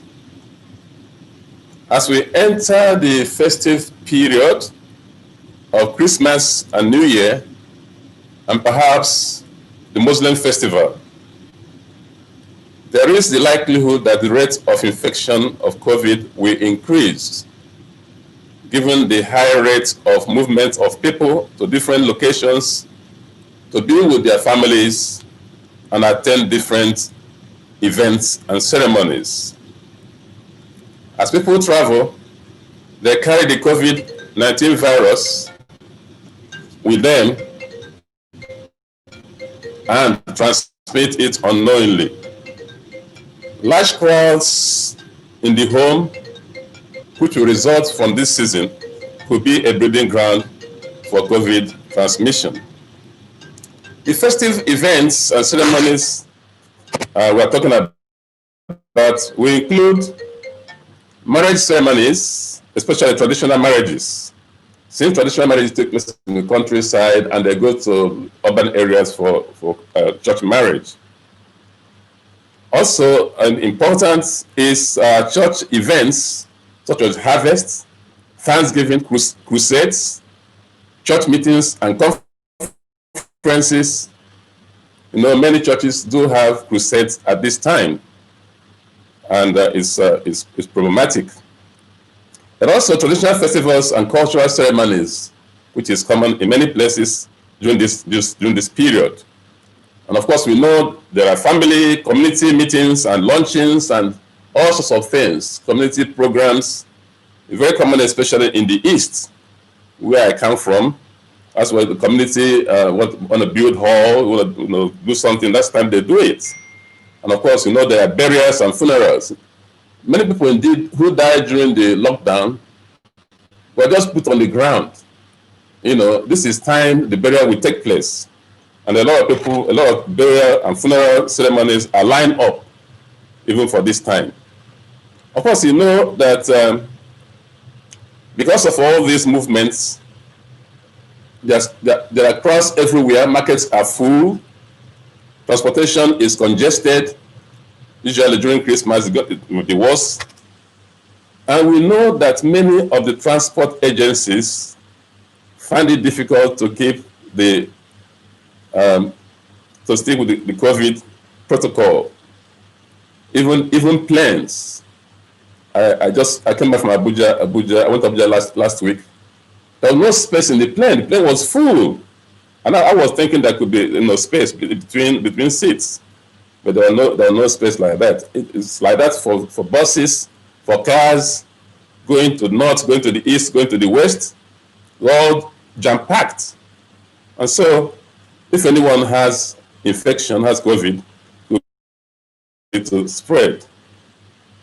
These events, like I said, are characterized by large gatherings, shaking of hands and hugging, music and dancing, whining and dining, etc. Under such situations, people inadvertently let down their guards. We know that in the US, after the Thanksgiving ceremony 2 weeks ago, many states have started noticing spike in COVID transmission and infection. And also in the US, because when some states lifted restriction with respect to parks and restaurants and beaches, there was a spike. So we don't want that to happen to Nigeria this time. If we're letting people to travel, go anywhere, mix anyhow, it's not very advisable at a time like this. The local sedentary population mix freely with the returnees who may display no symptom of COVID at all, and those who may not know that they are COVID positives. They may not know, but they mix freely with their family and everything. So after the festival, you may see a spike. And that's what we want to prevent by this workshop, this presentation, and what we follow after it. Also, in the rural areas with low level of adherence to COVID-19 protocol may in fact be the bed of transmission to urban returnees. We don't know how many people in urban areas have COVID. because they don't do any test there. They don't believe it is there. I was in the East about 2 weeks ago. My wife and I were the only one wearing face mask in the funeral and a church function. My wife and I were the only one. And they said, it's not here, it's not here. Why do you bother yourself? But we don't know.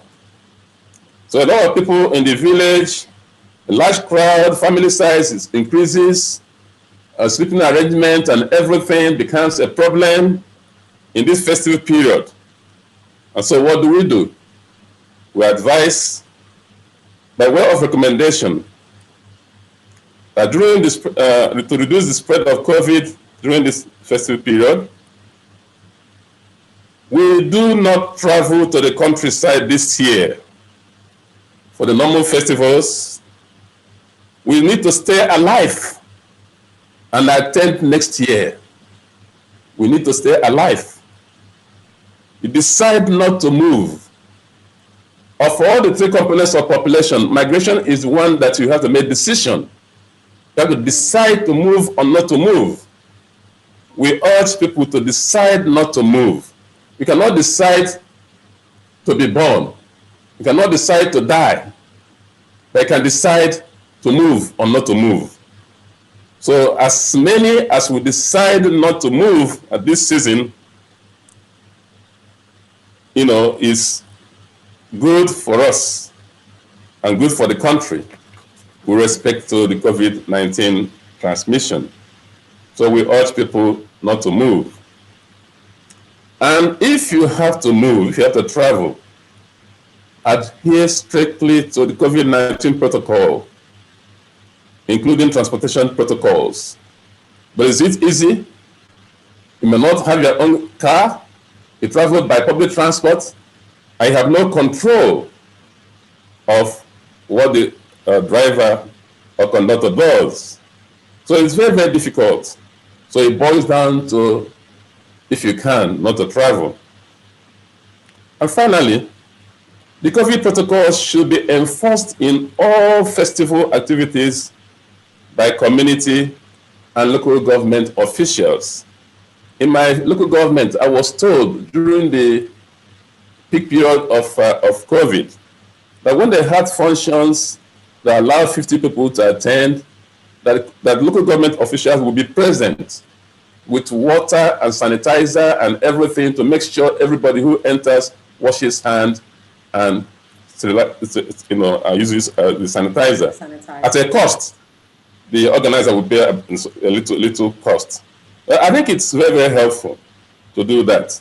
So for the local authorities, the community leaders, to provide, being aware that there could be danger, that there are risks, to do something extra to provide, for this washing of hands.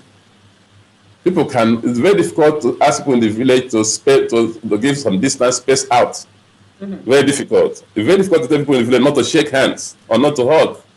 Very difficult. So the best thing is to provide for them, means like, washing hands, sanitizers, and all those kind of things that will help to minimize the spread. The end of my story is to appeal to everybody who is planning to travel to think twice about whether that travel is essential, whether you can make the travel another time, and decide on what is best for you and for the country. Thank you very much.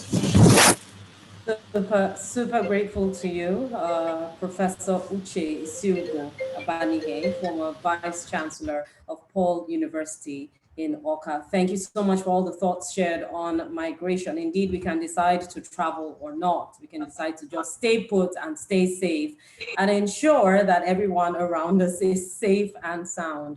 We can make the choice. We can make that decision. And we're grateful to you for the thoughts shared. And in the spirit of leaving no one behind, we need, that's the SDGs, we need to keep spreading this message, sharing with other people around us to ensure that everyone at the end of the day, as Prof said, is able to celebrate this festive season and of course move on to the new year, God keeping us. Thank you once again, sir, for sharing. All right, very, very swiftly before we get into the second panel discussion, let's just take a few questions that have arisen from the conversation so far. Dr. Eliman, are you there to help us with the questions? Or should I just go ahead? Please go ahead, Dr. Kelly. That would be Dr. Kelly, right? Dr. Kelly, over. Okay, that's Dr. Kelly, you've been asked to unmute. Yeah, before we get Go to ahead Dr. and Kelly. unmute yourself. I'm so sorry. Before we get to Dr. Kelly, we had Professor Zango Ismaila, who didn't quite conclude his presentation. So I'll give him 2 minutes to just conclude before we go into the questions, if we don't mind. So let's just conclude that conversation, that presentation by Professor Ismaila Zango. Is he still on the call? And I think he's listed. Yes, there we are. Please go ahead, sir. 2 minutes to conclude. You may need to unmute. Please unmute, sir. Okay. I have done that. Thank you. All right. Okay. I just want to say that based on what we have seen happening in the United States after the elections, after Thanksgiving, there is a spike in the United States where on daily basis they have over 100,000 infection, which is related to the way people actually move and intermingle with one another. So what we're now saying, my conclusion is that the disease is still spreading and is still raging. And in Nigeria, in our own situation, we have more cases among young people. However, the fatality rate is much higher among the elderly and people with underlying condition. And we know that COVID is usually spread across 2 droplets, which makes large congregations a hotspot for that disease to actually spread. And I'm happy Professor Uche has mentioned that we can decide to move or not to move.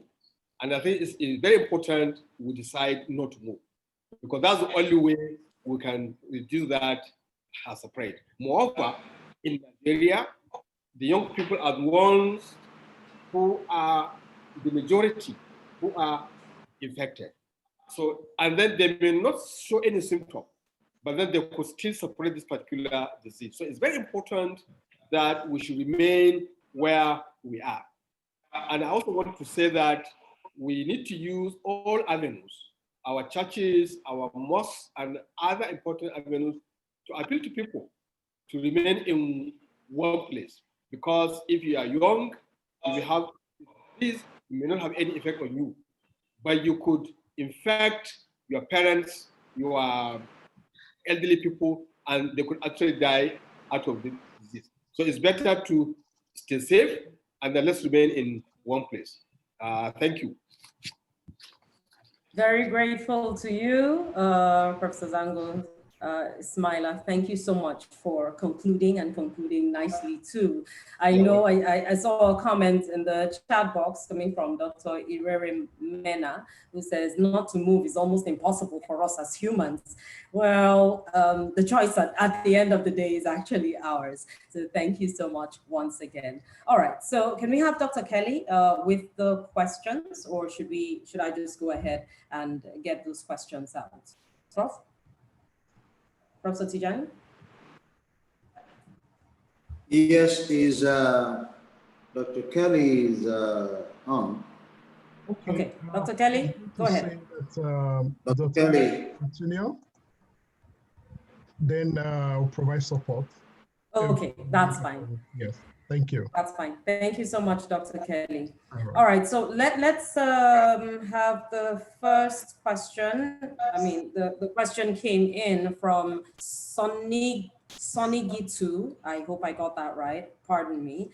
He says, please kindly provide clarification on the structural context of COVID-19 as it links to economic crisis, social distance policies, and job and income loss, increased demand for food, and the stressed healthcare system, if any. So Sonigitu wants some clarification on this matter. I'm sure one of our panelists, probably Professor Bono, can take us through that. Let me just reel out all the questions that I have with me before we go any further.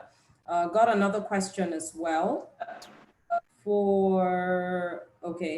what plans do we have in place to test all the risk and seasonal factors identified by Professors Obono and Okoye, respectively? That's Francis Aminu with that question. Thank you so much, Francis, for sharing. I see another one coming from Dr. Irere Mena, who says, great initiative and great resource, people. Is it possible that the effect of transcendence and spiritual resilience in our culture is the response for the low mortality adolescents in Nigeria?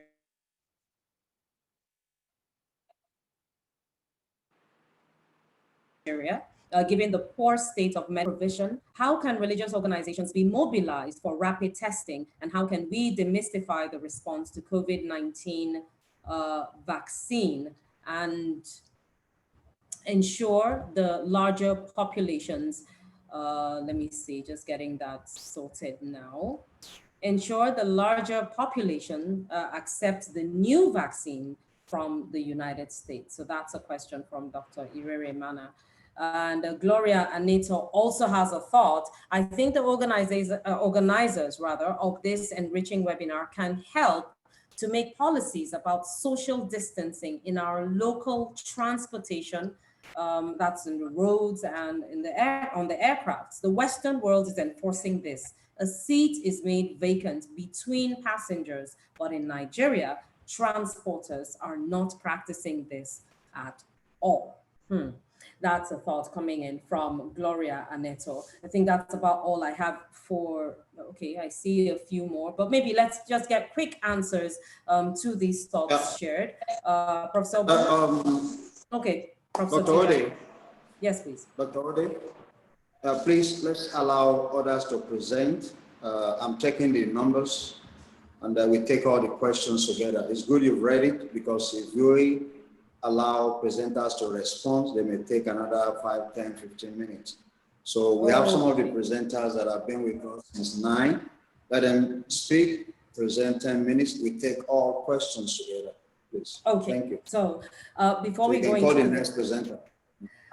Okay, all right. So we'll just go to the next presentation. I actually thought we would have a little break in between for people to take some water or something, but let's just go straight to the presentations, and we'll go very, very swiftly this time, 10 minutes per presenter. We're honored to have with us Professor William Brega, who is from the Johns Hopkins University in the United States of America, and he's here to tell us lessons from previous epidemics. Prof, over. You're welcome. Professor Brega, I've asked you to mute yourself, please. Yeah, and I'm going to make you a co-host. If you would like to, if you have a PowerPoint to share, you can share it. If not, you speak to your paper. Thank you very much, sir. Okay. Well, I want to thank the organizers for bringing us together.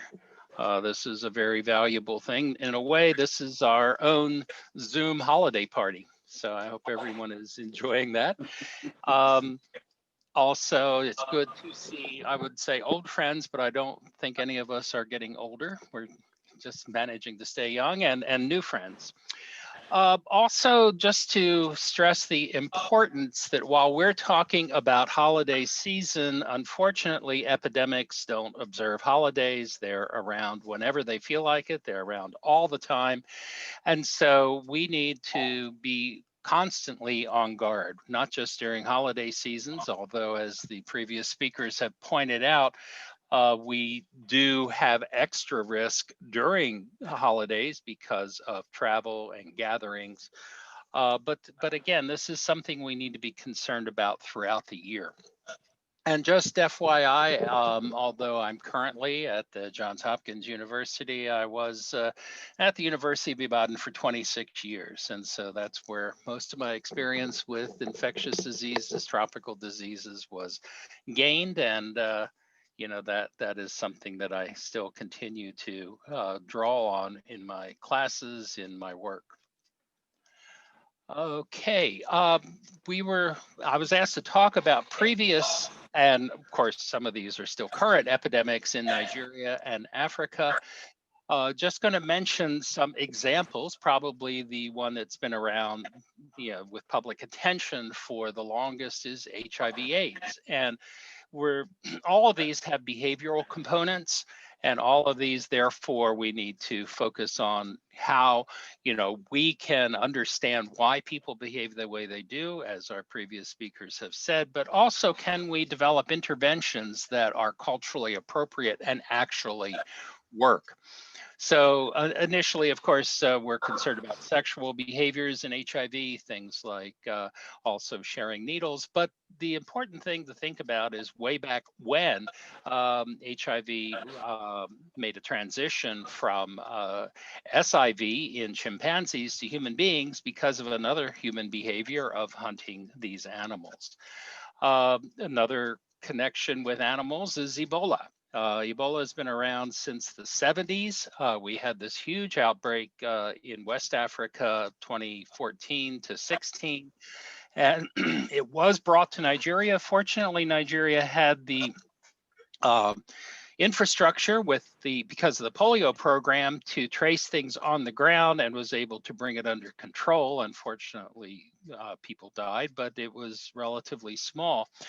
Again, this started with animals. Apparently, a child in a remote village in Guinea was playing around a tree where bats, who are the primary host of the disease, were nesting, and may have picked up fruit or played with the in the excrement of the bats, and then it spread widely.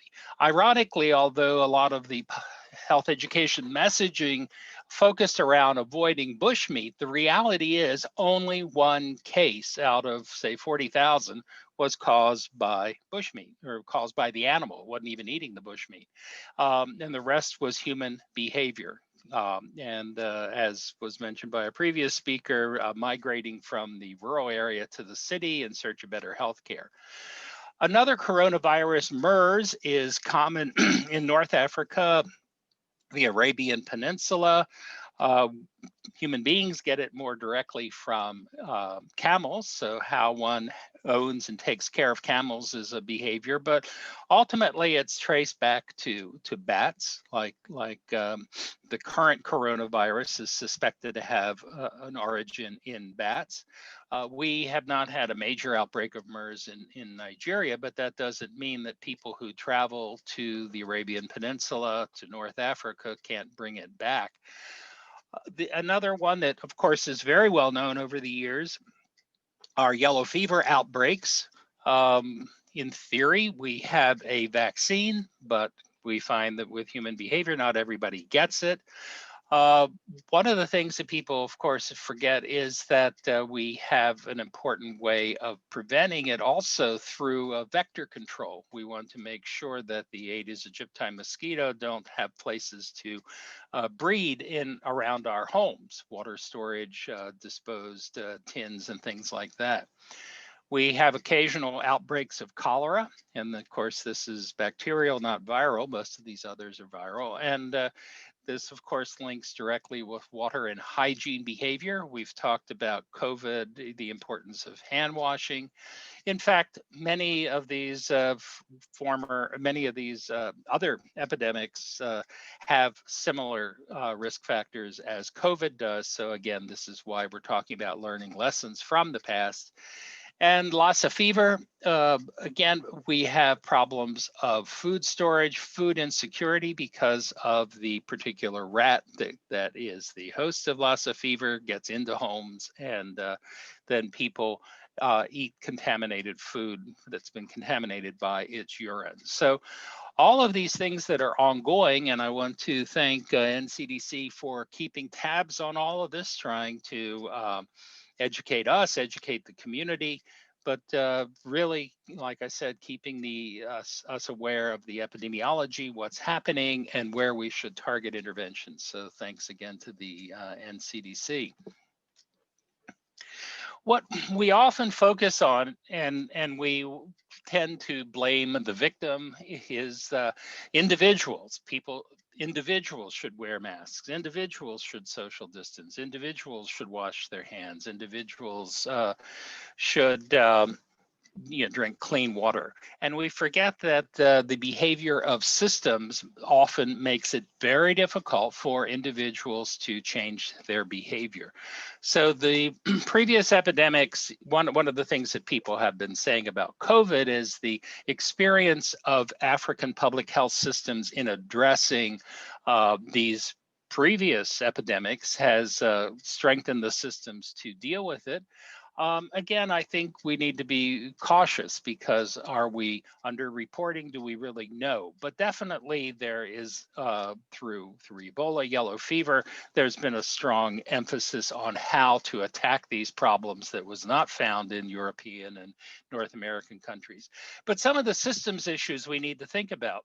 We have problems of Ebola, yellow fever, HIV. And as I mentioned, there are zoonotic or animal connections to these.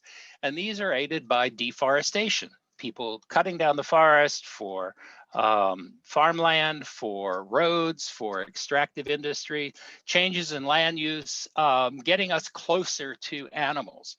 So the whole agricultural and forestry systems need to be examined. What are we doing as countries? What are we doing as corporations that expose people more to these disease hosts and disease organisms? Again, we lack adequate, safe water systems. In many countries in the region, very few people have access to clean water and sanitation. Cholera spreads then. It's not their fault that there's not a functioning city water system. I can remember when I first went to Igbora, you could turn on a tap and water would come out. 5 years later, it was non-existent. There were no more taps to be found. And eventually there were dug wells and boreholes, but that was never an adequate way of addressing the problem. I used to tell people, no, we don't have running water in Igbora, we have walking water, because you have to walk to the borehole and bring it back and then hopefully store it in a safe container.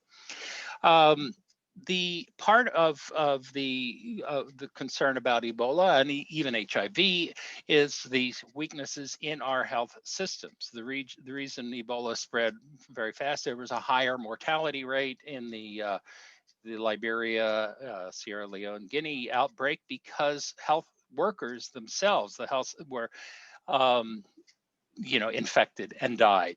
And people could get infected at a health system, at a health service point.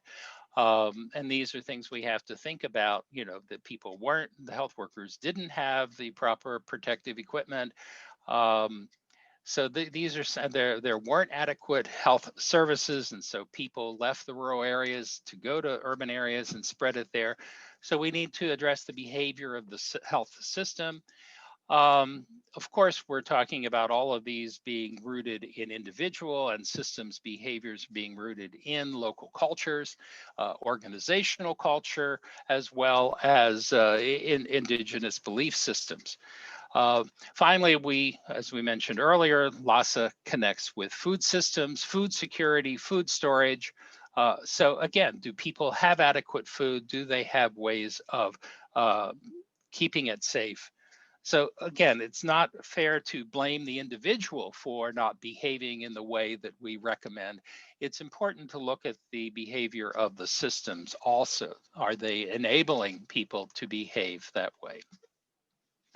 The other thing that we've learned from our previous epidemics is that control must rely on a package of interventions.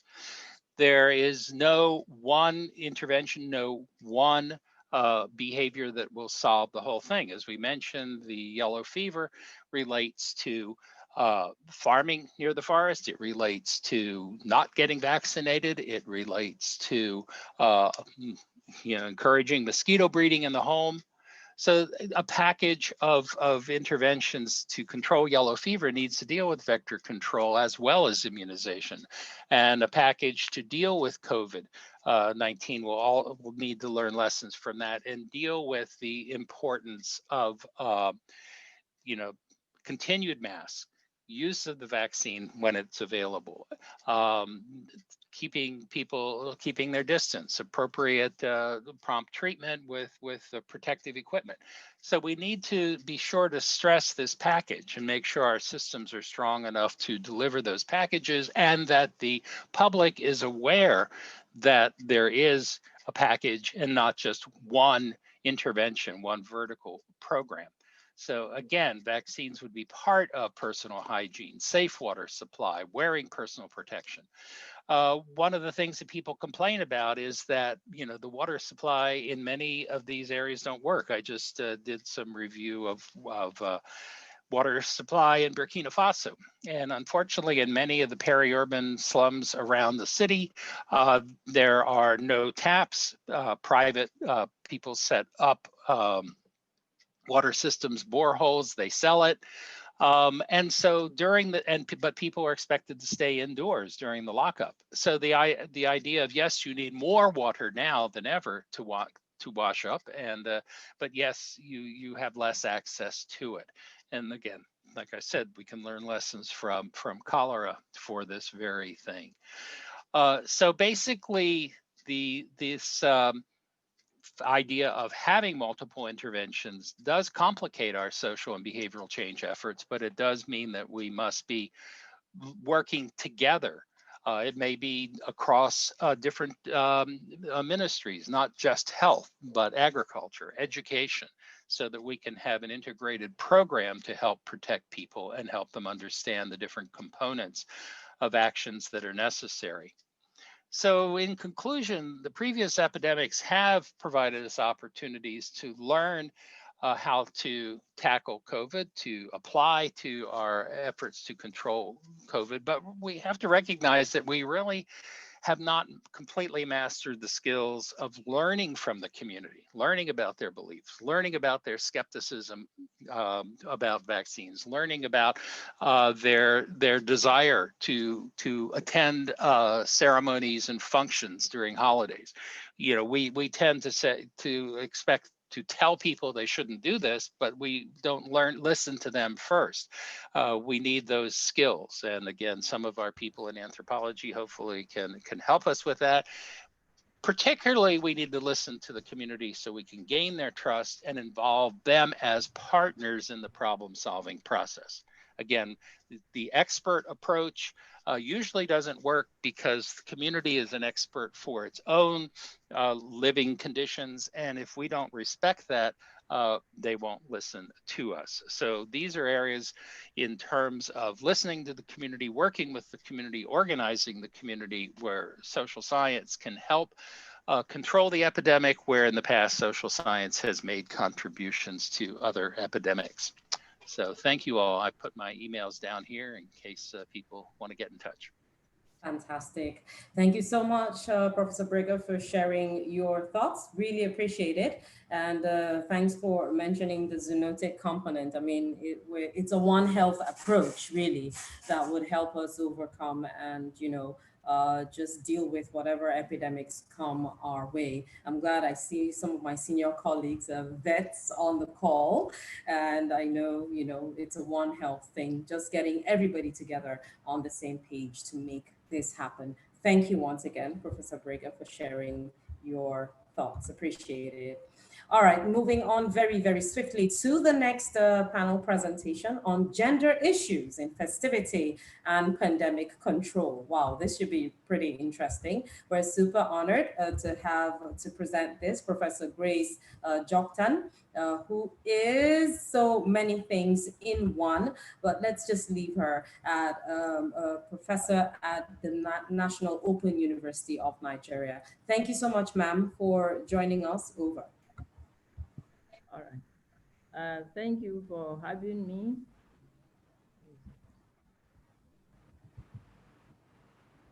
You're welcome. You can see my screen? Yes, we can. Okay. Thank you. And I join my other presenters and colleagues to actually congratulate the organizers of this event. It cannot come at a better time when we are faced with a lot of festivities on our hands, and we have to do what it takes to get the community to understand the risk involved in such programs. I'm particularly making reference to gender awareness in COVID-19 pandemic, particularly during festivities. There are a lot of misinformation and disinformation regarding the COVID and how it operates, and there's need to actually have facts that will drive the awareness and will help people take issues much more seriously than we have been doing. We have had, luckily, the predictions that we were expected to have earlier has not turned out to be correct. And so we have had it relatively easy, but we are also beginning to have some spikes. And it is showing us that this pandemic is still with us, and we need to do more to be able to contain it and not fall into the same category with other countries that are having very, very critical issues of death of over 1,000. And so I'm looking at the best way to slow down and prevent COVID-19 transmission is to be informed. We need information that will help us take decisions. And I think that knowledge and action is what brings power. Where there is knowledge and there is no action, then there will be no power. So what are the actions that we need to take when we have this information to enable us actually achieve what we want to achieve? And so we all have already known that the COVID-19 pandemic is caused by a virus. And we also know that most infected people with COVID-19 virus will experience some mild or moderate respiratory illness, and most of them are asymptomatic and will recover without even knowing that they have gone through it. But there are some that also exhibit symptoms, particularly old people and those with underlying medical problems like cardiovascular diseases, diabetes, chronic respiratory diseases, cancer, and so on. These are people that are actually at risk and will show symptoms of this disease because of the underlying conditions. We also know that people living with pre-existing health situations, such as the ones listed, are at higher risk of complications and could also die due to the COVID incidence. The COVID virus, we know, spreads primarily through droplets of saliva, that has been told. And we also know that it can spread through discharge from the nose when an infected person coughs or sneezes. And so how do we actually prevent this disease from spreading? How do we slow it down, or how do we stop it? And we have heard through various media that washing of hands with soap for at least 40 seconds or using an alcohol-based sanitizer is effective. We have also heard that we should maintain social distance of at least 1 meter between one person and another. These are preventive measures that we need to put in place to ensure that we slow down the disease. We are also expected to wear a face mask. This will enable us to slow down this disease and also eradicate or prevent transmission from one person to the other. The women and children love to celebrate festivals, and it is necessary under the COVID-19 that this vulnerable group of women and children are actually well educated to be able to manage this situation even as we go into the festive season. And so we know that the COVID has brought women and children changes in their lives, and there are women that are at the forefront of COVID-19 response as they have become the default caregivers in the society. And so you see women now becoming caregivers in their homes because you cannot go to certain hospitals, you cannot go to certain places because of the lockdown. And so the role of caregiving has become the role of the woman in the house. How does she cope with this in addition to the other responsibilities that she has in the home? We have 740 million women globally in the informal workplace. That is to say that already the female is at a disadvantage because they are employed within the informal economy and they do not have the strong support of the system to be able to survive. And here they are now also being locked down and having also to manage a family group that is constrained to stay in one place. And so the issue is becoming heavy and multidimensional for the woman who has to cope with all this due to the incidence of COVID. And globally, 65% of women have accounts in financial institutions. This is as against the 72% that is of men. This brings home to the fact that even where there are palliatives or financial assistance, it is difficult to trace the woman and get her to access such help because she does not fall into the financial institutions that are in existence that allow her to be easily identified and assessed as needing help. About 243 million women and girls between the age of 15 and 49 have been subjected to one physical or sexual abuse or the other. And this number will increase because of security risks, because of health, and because of money worries that heighten tension within the cramped environment or confined working space that is within the home. This has also been brought about as a result of the COVID. And globally, around 70% of health workers are women.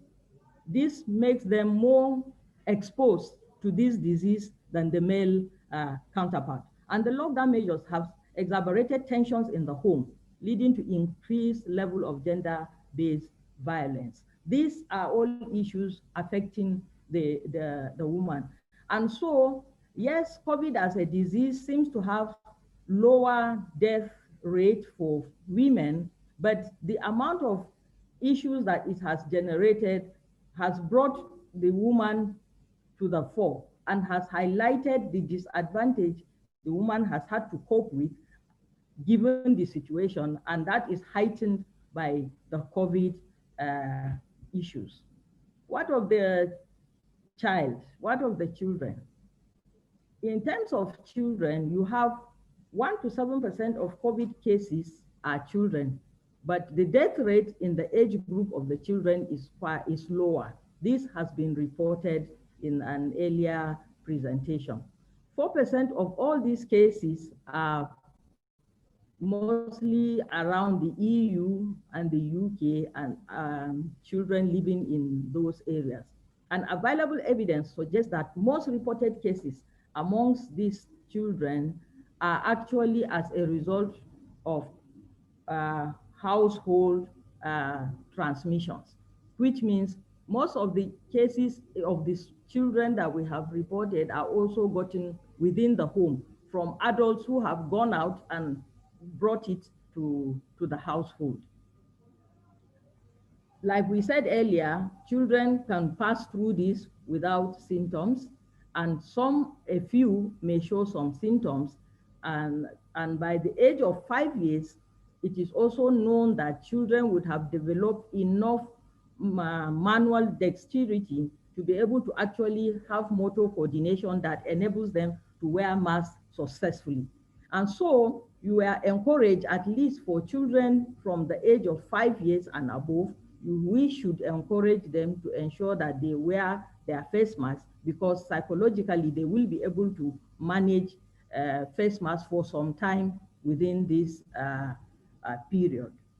This brings me to the issue of the festivities where we are now, and people want to travel to different places, they want to go home. But I want to ask the woman who does a lot of these activities in preparing for the market, in preparing for travels, and so on and so forth. Is it necessary to actually do this travel? Given the statistics and the burden the woman already is carrying, is it important that you should travel? I think this is an important question that we need to ask ourselves at home levels, because traveling comes with a cost. One of the presenters has talked about the risk, both pre and post travel. And so when you travel, at the point of planning to travel, there are risks. At the point of actually traveling whether it is in a bus or it is in a train or it is in the air, there is also the risk of engaging with people that do not respect the COVID protocol, or the operators of the transportation system do not enforce the COVID protocol. Is it worth now exposing both yourself and your wards or your children to the risk that may come up during the travel? And so if you must travel, what are the measures that you need to take when it becomes necessary that not traveling is not an option? And one of the advice is that you should seek and know the potential hazard of your chosen destination. Go on the internet, find out the destination you are going. Has there been reported cases? What are the health issues relating to that environment you are traveling to? And how do you protect yourself to minimize exposure to COVID or acquiring the COVID altogether? The mode of transportation, the duration of the visit, and your own behavior as a traveler is also very important. What are you traveling with? What is the number of people? Are there COVID protocols in the system you are using? If there is none, what are you doing about it? How can we get the government to ensure that these protocols are actually adhered to and not just mentioned in name? And what is the duration of your visit? Even for you who is traveling, how do you behave? Do you go up and down the bus touching everybody's seats? Do you, at some point when you want to eat, go to a crowded place and have lunch or something en route your journey? All these are issues that you need to look at, because it exposes you to the virus that you can easily catch. And then you need to understand the purpose of your visit. And this is where the same question again, is it important? Must I go? Can I do it otherwise? Are there opportunities for Zoom engagements that you can actually do such that you don't need to physically visit? These options are very important and you need to take them. And for us women, we like to travel with our children, with our wards. I want us to also note that the health and well-being of accompanying children is of paramount. And so do not take the lives of your children without serious consideration and take them as you travel from one place to another for the sake of festivities. And then the COVID-19 pandemic has changed the way we celebrate, but it doesn't mean we cannot celebrate. If you look at this picture, you can see this is a picnic ground and COVID is being respected. Families stay together and there is a distance between one family and the other in picnic environments. It's an open space. If you look at this, this is, I think, by the side of the house. These sitting positions are arranged in such a way that the COVID protocol is also being respected. This is a lady that has to go to the market and do some shopping before traveling. She's wearing her face mask. She's maintaining the social distance. So is also the lady that is selling. So in whatever activity we find ourselves, it is important that we respect these protocols and ensure that we minimize the risk of having this disease. Here it says social distancing only works if we all participate, and slowing down or preventing the spread of the virus will save lives. So we all owe it to ourselves, to our children, to ensure that we respect these protocols, and then all of us will be safe and will be able to save lives.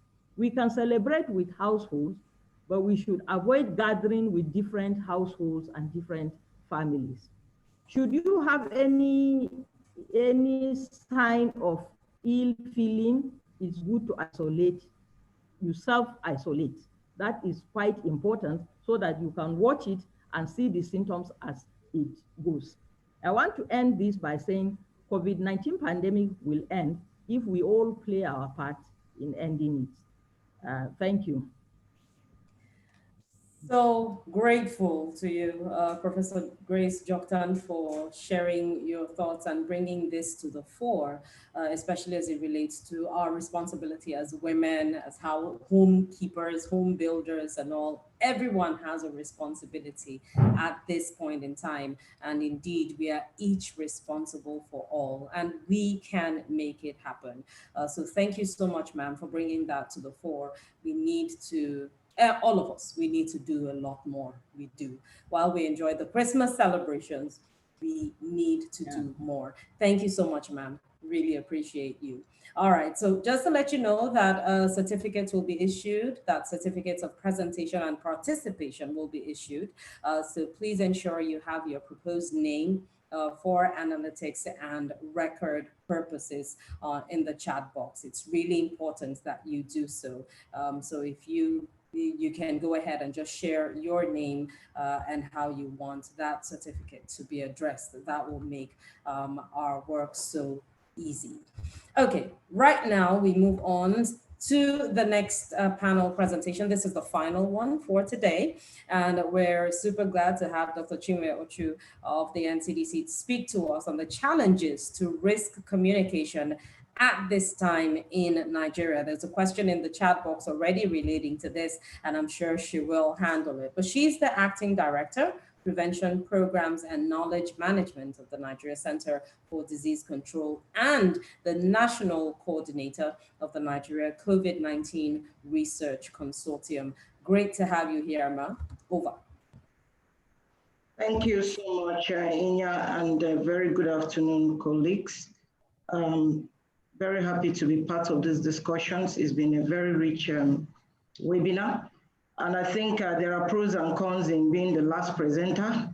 The advantage is that all the other people would have done your work for you, so you have very little to say, while the disadvantage is that you would have lost some of the members of the audience.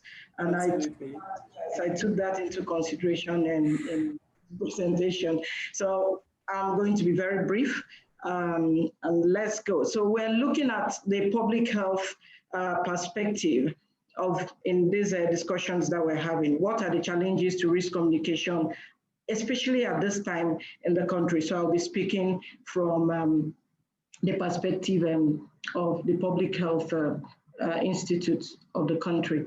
So my presentation will take this format. We want to see what the status of COVID-19 in Nigeria is. All of us already know, the previous presenters had addressed that, so I'll just gloss over that, look at the risk communication and community engagement strategy that we've adopted very briefly, and then focus more on the challenges to risk communication at this period and what we see as the way forward, and then I'll conclude. So this is a picture of what we have from 27th of February when we recorded the first case till date. We have over 70,000 confirmed cases of COVID-19 in the country and have unfortunately lost 1,182 persons. But though the case fatality rate is still lower than what you have in other countries. But what we are concerned about is that the number of active cases have started increasing. We had a respite, and now we are beginning to see an increasing number of cases, confirmed cases. Active cases means those cases that are still positive, that are still tested positive for COVID-19. So this is a picture. Professor Bono had showed a similar picture. This is the epic curve of COVID-19 from the beginning till what we have now, up till December 6th. You can see the first wave, the crest, and then it's coming down the trough, and then we are beginning to have gradual rise, progressive rise in the number of cases. This is why we are concerned, because we don't want to get into the next wave, but if it continues at this pace, with this trend, we are most likely going to hit the second wave. So at the Nigeria Center for Disease Control, in collaboration with our numerous communication partners, we have come up with a risk communication and community engagement strategy that looks at how we communicate risk to the public, thinking about what audience we want to address, what are the priorities, the priority questions we would like to address, what about the risky behaviors that we want to address. On a weekly basis, we carry out polls, and on a daily basis, people are searching through the internet, social media, to understand what are the trending issues so that we can craft risk communication messages around those issues. We have also emphasized and prioritized stakeholder and partner engagement. So in all the work we're doing, both in development and implementation of this risk communication and community engagement strategy, we have a robust network of stakeholders and partners. We are very keen on capacity building. We have learned so much from the COVID-19, and a lot of capacity has been built both at the national and the subnational levels. We learned that we need to make use of opinion leaders and trusted voices who people will listen to, and we try to communicate risk using these people. So what you can see there is the front page of our risk communication and community engagement strategy, which you can find on our website very soon. We will publish it there. That will give us, give anyone that wants to know how we communicate risk and engage the community a clear understanding of what we do. So we also look at dynamic listening and rumor management. We're always tracking rumors from social media, like I said, and from all the other media networks to understand what is trending among the people. Now, what are the challenges of risk communication in the country? What have been our challenges? The first one, at this time especially, is COVID fatigue. This is a response that has been so intense. We started since even before the 27th of February when we recorded the first case. The public health response was launched. We had an emergency operations center that was activated at the the day after we recorded the first case of COVID-19. And since that time, with our Take Responsibility campaign involving a whole of society approach, adopting a whole of society approach, engaging all the sectors. So people have been flooded with COVID-19 preventive messages. And both at the community level and at the healthcare worker level, the public health response level, there seems to be fatigue on COVID. And this is making people to now feel there is nothing like COVID. We've heard it from beginning till now. So what else do we need to hear? It's been the same message over and over again. So that is one big challenge we have to risk communication. The other one is what we see in this picture, low risk perception in our communities. This is a typical picture of a market in the Nigerian context. If you go to the market now, you see a lot of people clustering together, not wearing face masks, and not maintaining any form of physical distancing.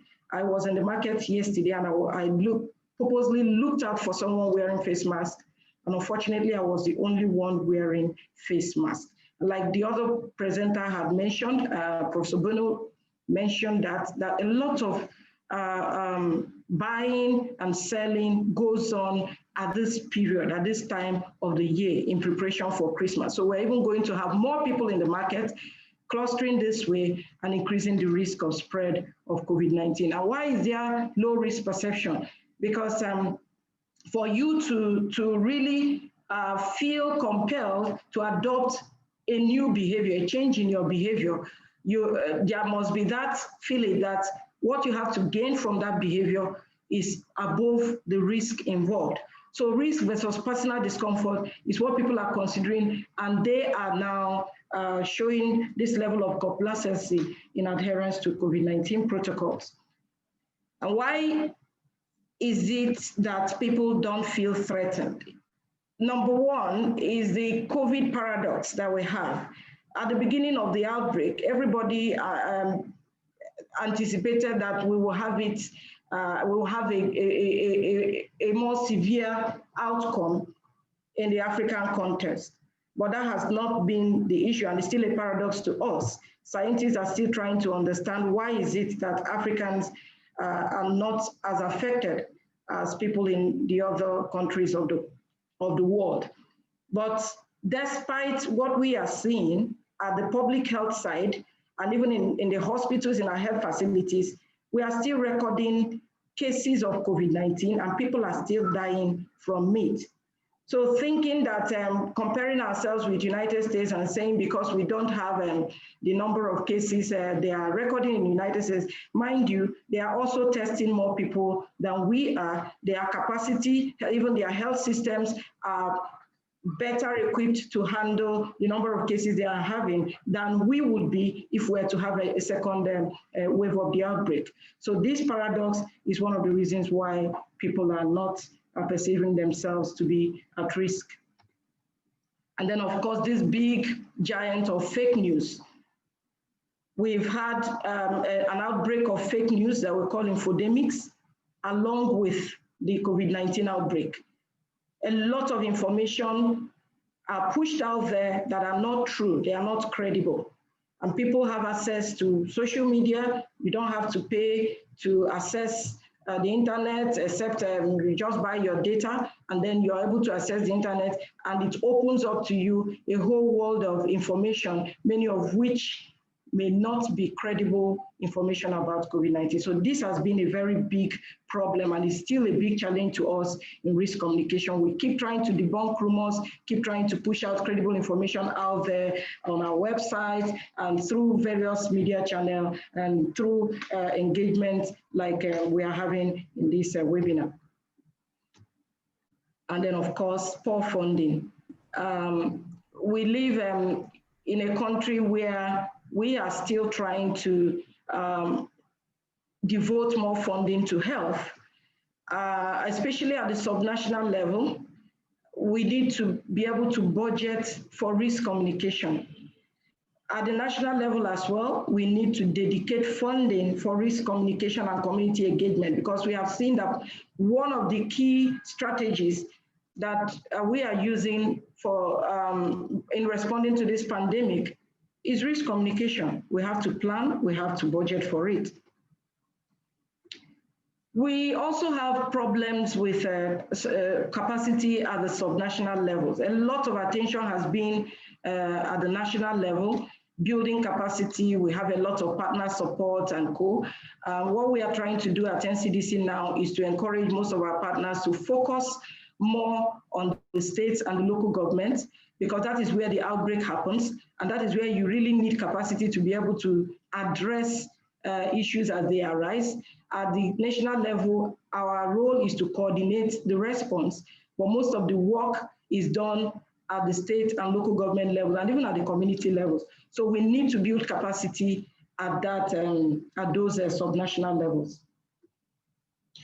And then we have this idea of the risk communicator standing far from the audience and dishing out do's and don'ts, health behavioral change communications that we would want people to take. But if there is that gap and there is no bridge that you can cross over to really identify with the audience, to understand what the communities are feeling, then it's difficult for them to adopt those recommended changes in behavior. So these hegemonic processes are what we are trying to address even at the Nigeria Center for Disease Control. Initially, when we started responding to the outbreak, we're using this top-down approach in risk communication, but eventually we started engaging more of the community members in even developing their own risk communication messages and identifying strategies for communicating risk to their people. So this is one of the challenges of risk communication that we are trying to address as a country. And then the sociocultural insensitivity, where whatever you are giving out is not taken into consideration the social context or the cultural context of the people you're witnessing to. So this is poverty is a big challenge. If somebody does not have the money, you can't tell the person to sit at home and be locked down. And this is what we're seeing all over the world. Most of the behavioral changes we are asking people to adopt, they have to weigh that in line with their ability to fend for themselves on a day-to-day basis. So the government is adopting a whole of society approach in addressing all these issues to ensure that what we are telling people to do, they are able to do it. And then, of course, the politicization of health, where people take undue advantage of their influence over people to discourage them from adopting healthy behaviors. So this is one big challenge we have recorded as a country. People do not trust government structures, and this is not the first time. It has been there for over the years. We are hoping that this will change over time, that people will begin to trust the government. And even when you have given them credible information that will be useful to them, they still see it from that angle of this is the government talking, and then they are more likely not to believe you. So what is the way forward?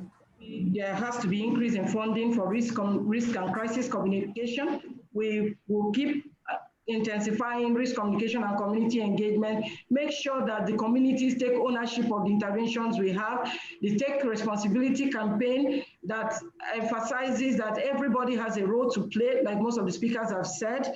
We will continue to sustain that campaign and ask everyone, wherever you are, especially at this season, to see yourself as responsible for the safety of your own safety and the safety of your family members, your loved ones, and the safety of the society as a whole.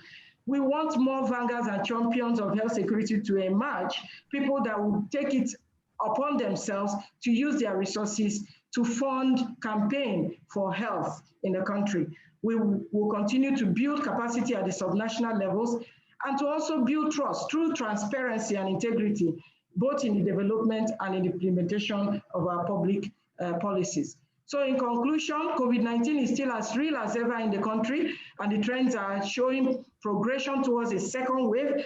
This is driven by behavioral factors due to flagrant disregard for preventive protocols among Nigerians. Risk is higher at these festive moments for sure, and what we need is aggressive and sustained risk communication and community engagement to be able to address this. We need a whole of society approach where all the sectors, private sector, government, non-governmental organizations, civil society, the media, everyone takes responsibility and participates in this crusade. These measures are what we need at this festive period, more than ever. So I'll conclude by saying we have to celebrate safely now if we want to celebrate more in the future.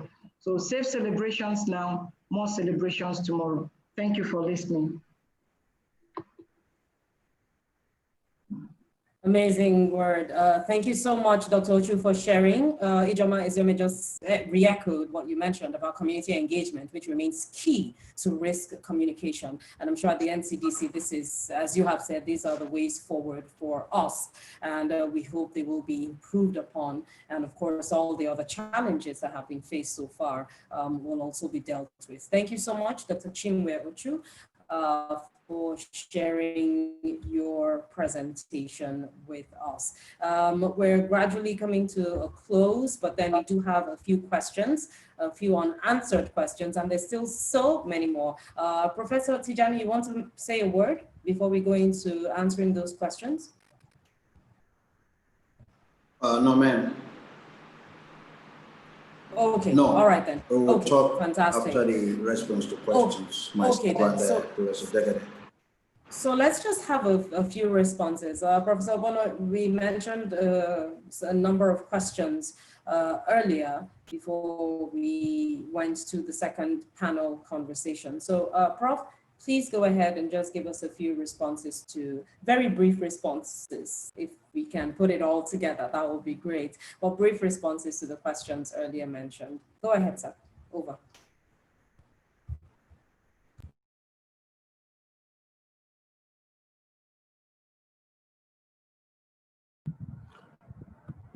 Okay, thank you very much, Inya.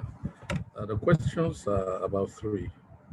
Egbe Ochu is talking about the structural context of COVID-19 and its links to the economic crisis, social distance policies, and job/income laws. And now this has increased demand for food and the healthcare system. And we have another question dealing with transcendence and spiritual resilience in our culture as being responsible for the low mortality rate due to COVID-19 among adolescents. These are spectacular questions. For Egbe Otu, the contention with structure is actually the beginning of social science. And that's what distinguishes what this kind of committee is doing from classical philosophy. You will find that we're talking about distancing. And on the note of distancing, as a member of the Social Science Committee, I need to vigorously dissuade us from the continued but erroneous use of the phrase social distancing. What is required for pandemic control at this time is not social distancing at all. It's physical distancing. Human beings must never aspire to social distancing as a recommendation for anything. So the challenge is to maintain physical distancing actually while reinforcing social contact. On this Zoom call, we are all physically distanced, but we are not socially distanced.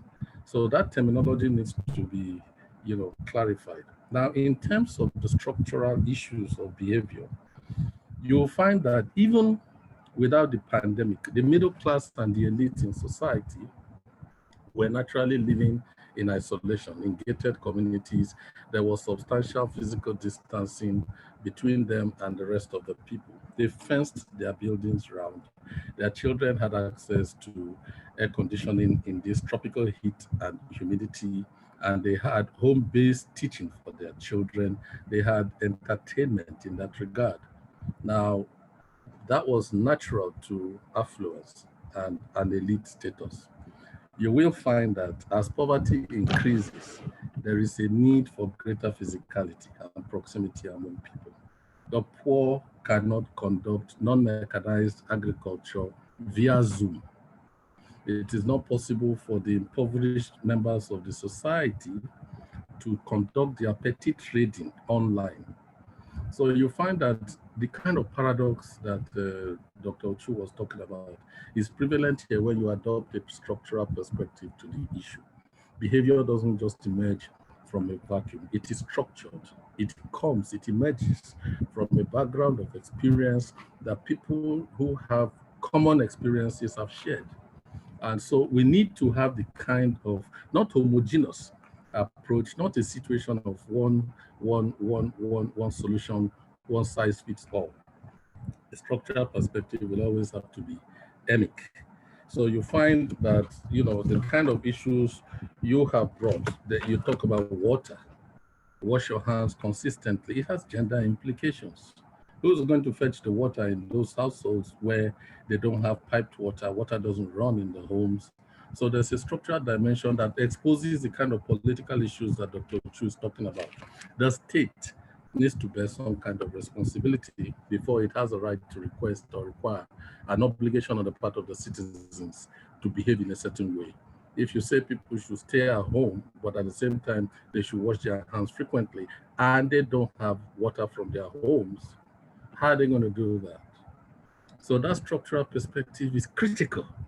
If you are going to ask people to stay at home and then also utilize water more, then you should at least send tankers. This thing exposes not just the folly, but also the inadequacy of governance as it has been run before now. You did not send water tankers around the poor and impoverished neighborhoods supplying water so that people can stay locked down and still have water for that kind of use. I thank you immensely, Egbe Otu, for bringing up the structural dimensions, and I encourage you to continue thinking that way.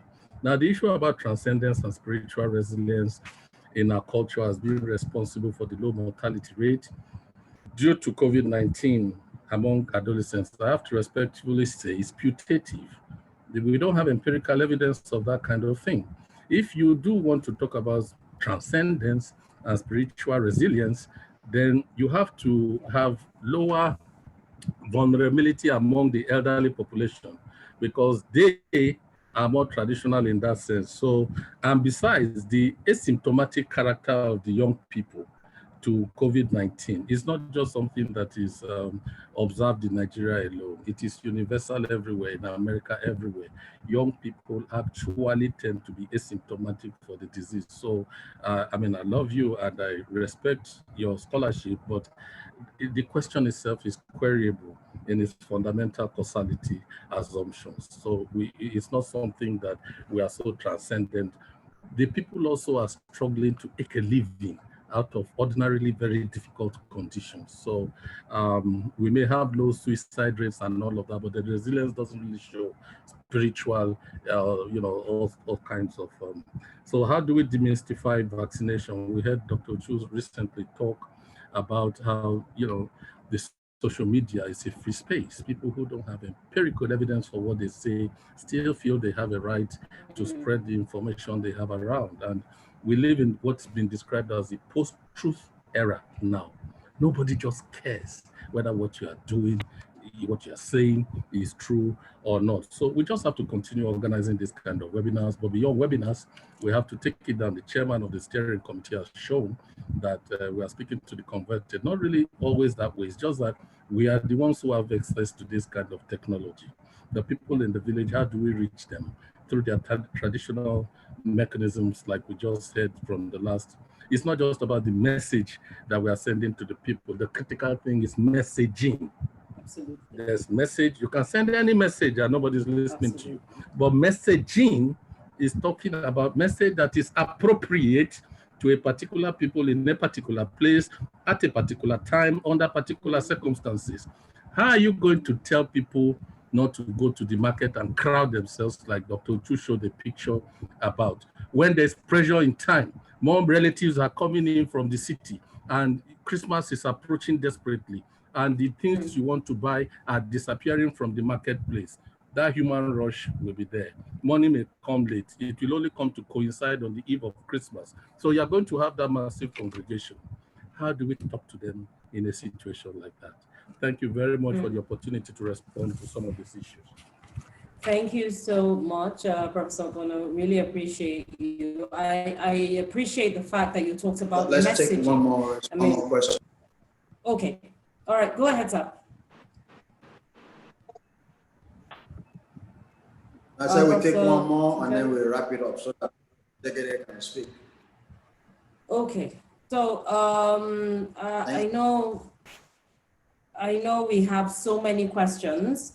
Maybe there's another person with a response. If you could just kindly, just indicate and go ahead and just give a response to the questions. I know I see Professor Zango on the call. Please go ahead, sir, if you have a quick response to any of the questions raised. We also have a thought here from someone. Let me find a name. I think that's Olubumi Kazim from Unilag, who says government palliatives packages have been found ineffective to encourage people to stay at home. So people are forced to go out to fend for themselves. With the seeming spike in COVID-19 infection in recent times and the excruciating economic conditions, what recommendations can be given to both government and the people to ensure a win-win situation for everyone? Let me just quickly unmute Professor Zango to share his brief remarks in about a minute or so. Please go ahead, sir. Thank you very much for giving me Let's make it 20 seconds. Yeah, I just want to say that Professor Obono has actually captured the point. I think it's not the issue of religious resilience, but rather we are very fortunate. We have a very young population, largely over the age of 15, who are not very much affected by this disease. So I think and it's because of this that we have somehow become complacent, that we're not taking this matter seriously. But I think it's a serious issue. We have a lot of people who have this disease who may not have any symptom, but yet they can affect many others. So I think this is the message we need to be sending to the people, even though there is this trust deficit on government, which I think is an issue that we really need to address in order to get people on board so that we can begin to do the right thing. Thank you. So true. Thank you so much, sir. Appreciate it. That trust deficit is something that comes up all the time. I mean, up until a few days ago, I worked on radio, and this was a problem. Trust. How do we trust that this is actually the situation on ground? So it is a big problem. Renewing that trust, and with all the engagements that we have talked about so far, would definitely make a big difference. Let me hand over right now to Professor Hakeem Tijani to say a few words. We're going to yield to Professor Jegede. Professor Jegede, you have the virtual space.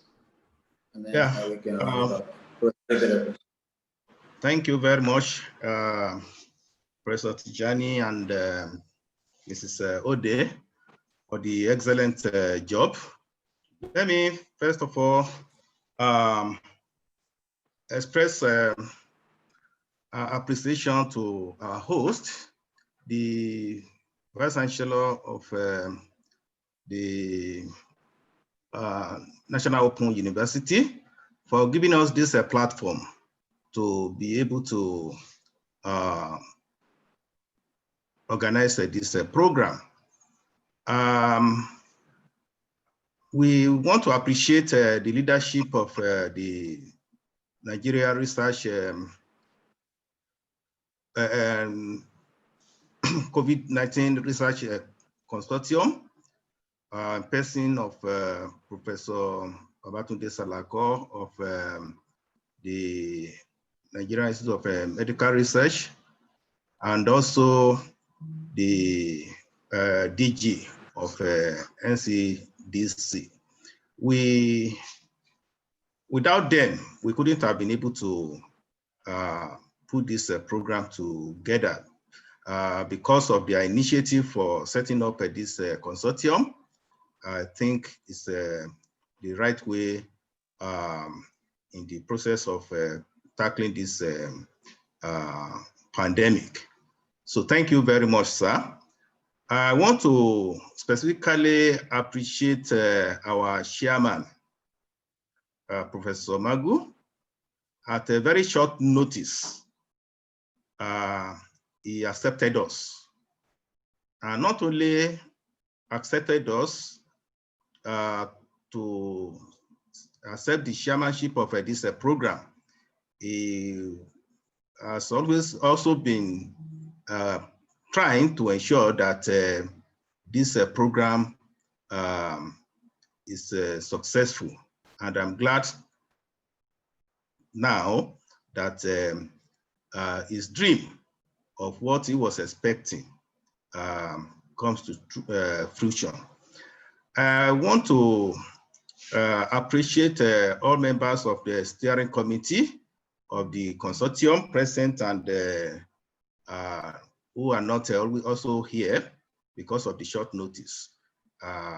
We thank you very much for giving us the opportunity to put this program together. Let me appreciate our resource persons, because without them, this program wouldn't have taken place. Let me start by appreciating the lead presenter, Professor Obono. This idea came, when this idea came up at a meeting, he quickly suggested that, oh, why don't we look at this direction? And since that time, we started working around this. And I really appreciate him, and also taking the lead presentation.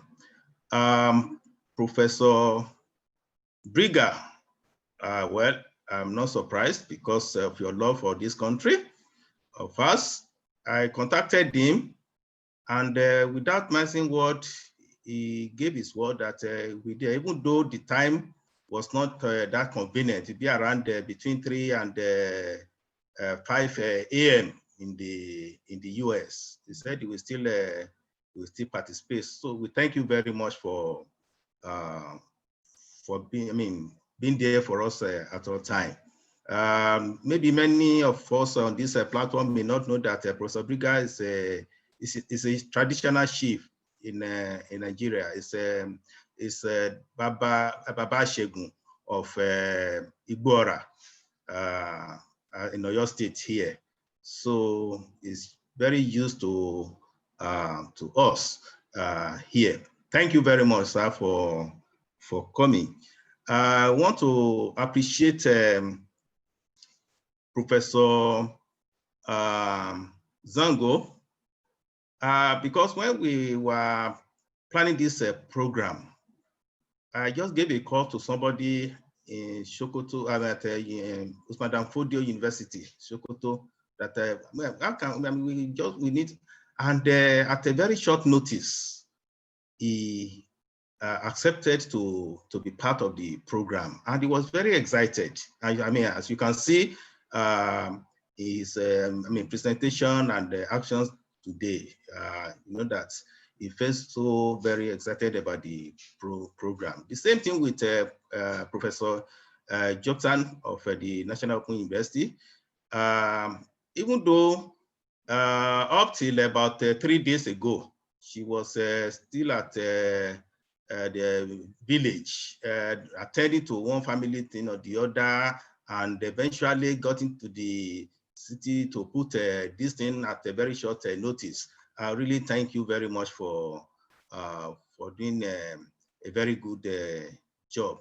I thank Professor Ifoma Okoye for the job well done.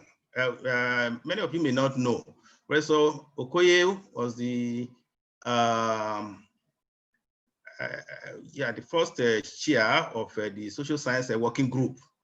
I took over from from her. So it has been wonderful in the group.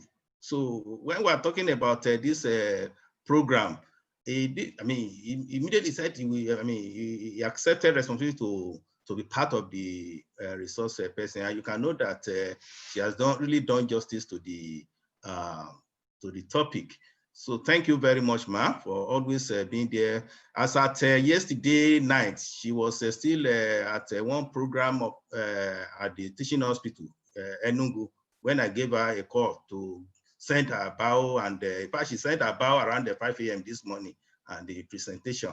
So thank you very much for, despite your busy schedule, you still make it to the program. Thank you very much. I'm not sure, do I leave anybody again present us? Dr. Shu, that's a very wonderful leader. She's always available at short notice, despite the fact that she is very busy attending one meeting or the other. Even at over weekends, she will always be calling, how have you been doing with this program? How do we go about it, and things like that. Even as at yesterday, we still met, very late yesterday, talking about how we are going to ensure that this program is successful. Thank you very much for being there for us at all times. Let me appreciate Professor Tijani, who has been the backbone of of this program, because when we started, this agenda just came like an idea. We didn't even know where to go, where we are going to. But as we were thinking of, okay, maybe we just do Zoom, and then after 40 minutes, we, but he came with the idea that, look, I mean, they have the facility, and you can, talk to the Vice Chancellor, and then eventually we got, the option to use their facility. Thank you very much for being there at all time, and for making yourself available to ensure that the success of this program is a priority. I really appreciate you very much. So let me appreciate our Dr. Kelly. Dr. Kelly is not in Nigeria presently, but is joining us from Netherlands. I really appreciate you, and is a very committed member of our group, and she has been very, very wonderful. There is somebody that is not, it's on this platform. Well, I don't know whether we'll be talking. That is Professor Azuzu, our very able and wonderful mentor. In fact, he gave us a lot of encouragement when, actually, he was the one that chose this day. He said that we must have it today because of time, so that it will be relevant to the period that we are targeting. So, and we can see that, doing it today is a very, very appropriate time to have this program. Thank you very much, sir, for always being there. For the entire members of our group, Social Science Working Group 9 of the NCRC, I want to thank you, because at a very short notice, you always respond. Shidebere, I'm sure you are there. There's no meeting that you wanted to, she always, in fact, she has been sending this morning, reminding us of one thing or the other. Dr. Bry, I think I saw you on the platform, and others that are there. Thank you very much for making this very successful. I want to, Professor Abani here. Oh, don't let me. Yeah, Professor Abani, sorry. That is, we are actually, as I'm sitting now, we are just a few meters away from one another. I only went to him 2 days ago. And I thought he would be asking me, you are just coming to, he just said where he has, he was told, and he actually has been preparing for it. So he gave me some insights of, about how we can even move the program better. So thank you very much, sir, for obliging us and allowing us to have the opportunity to tap from your wealth of experience. Thank you very much. So I want to appreciate the entire members of Thank you, Prof. Consortium and the SAG for giving us the platform. Thank you. Thank you very much. Thank you, Prof. Thank you so much, sir. You can go to Olubadan now and resolve all those Thank you. We have to find a way of getting the thing we don't talk be say una do well. We thank una very well. Thank you. For the NURT people, moderator, just give me a few seconds. We'll do the last thing. The NURT people join us too. Their leadership join us. So then go take this matter and the information where we don't give from the Obonge professors to the motor park, then go do them. Everybody go to do distancing. Everybody go to use face mask inside this thing, inside the motor as we travel, as we meet, as we bury. Now, true talk, even Calabar, from the airport, nobody they use them. When I did Calabar 2 days ago, it be like say I be a crazy person. Everybody they look me. This thing are correct, so it day with us. So we beg now, the NURT people, and we thank you for coming. My pidgin English now really Lagos pidgin, not being Gige one. So there's no emotion here. So I thank you now. The other thing that we need to do, I cited somebody, and I wouldn't sleep well because the last time I saw Baba was 1986 or so. Professor Emeritus Pai Obanya. He was the Foundation Dean of Faculty of Education in LASU when he chose to come and train and teach those people label secondary school students. Those are the undergraduates. And of course, our teachers then, including some of the people he mentored, who are very big men now, like Professor Kebukola, who is the Chancellor of NOUM. They call them secondary school teachers.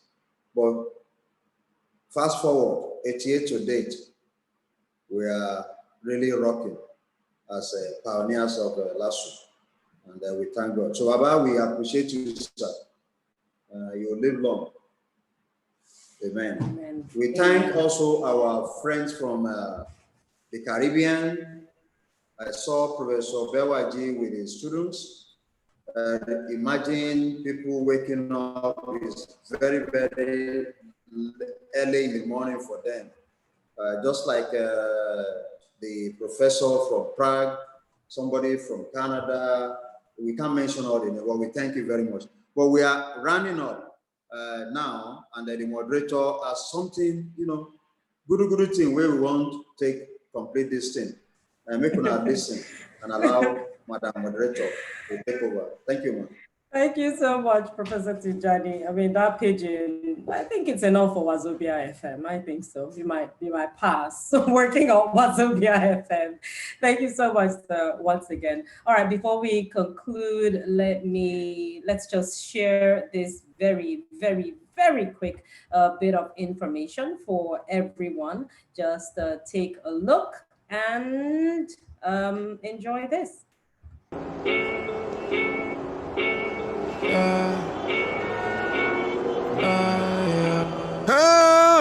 My guy, Jimmy's mascara. With No, another mask now you tried to do. Yes, oh. I was the one of yesterday. Iron, I can't keep him for house. No shaking. You really get time for this, your mask hunting.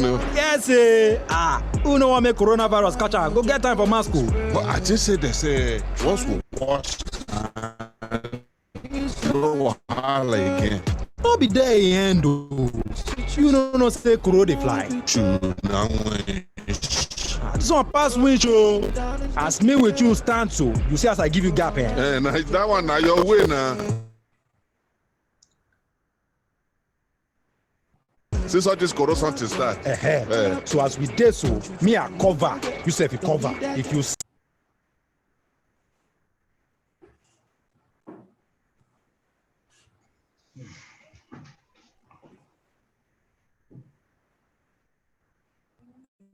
As with the talk so, or even as I cough. Shift 3 feet. You get another copy, or people don't just when you wear. My guy, which level now? Buy your own, no cost. No share mask, no shake hand. Now the level be that. This public service announcement was brought to you by the Lagos State Ministry of Health. That's the message for everyone. Don't let it spread. We all need to take responsibility. That was pretty interesting. I think, yeah, they do deserve a round of applause for that message. On that note, I say thanks to everyone, every single one of you, for being on this call today. It's been enlightening. It's been amazing. I have learned quite a lot, and I'm sure we all have as well. Let me just end with this message coming from Oluwatoyin Olajide. Well done. Right. So can we please mute? We mute and just conclude. Well done. So we'll end with this. Okay. Can I stay unmuted? Thank you. Right, so we'll end with this message from Oluwatoyin Olajide, who says physical distancing and social distancing is so on point. And this awareness should be propagated from today in our homes and communities going forward. There's been so much to learn on this call today, and I hope that we can pass the message on. Each one tell one. Tell other people about it. Don't just leave it here online, but let's tell other people in our churches, in our mosques, in our shops, wherever we find ourselves, in the marketplace, in the supermarkets. Let's tell everybody this message so we don't keep it to ourselves, but ensure that we spread the right message. The how to spread the message, the when, the where, all those things need to be considered as well. But let's just go out there and spread the right message. That said, I wish us all a very, very Merry Christmas. I wish you all a safe celebration. And please do all you can. If you don't need to travel, please do not travel. So you stay safe and we can celebrate again. Please, the group picture. The group picture. Oh, yeah. Thank you so much, ma'am. Thank you for reminding me about the group picture. So can we have everybody just, I'm sure Professor Tijani can do us the honors of the group picture. So please just come on the call. All videos activated. So every page can have a Professor Tijani? Yes, ma'am. Are you taking the picture for us?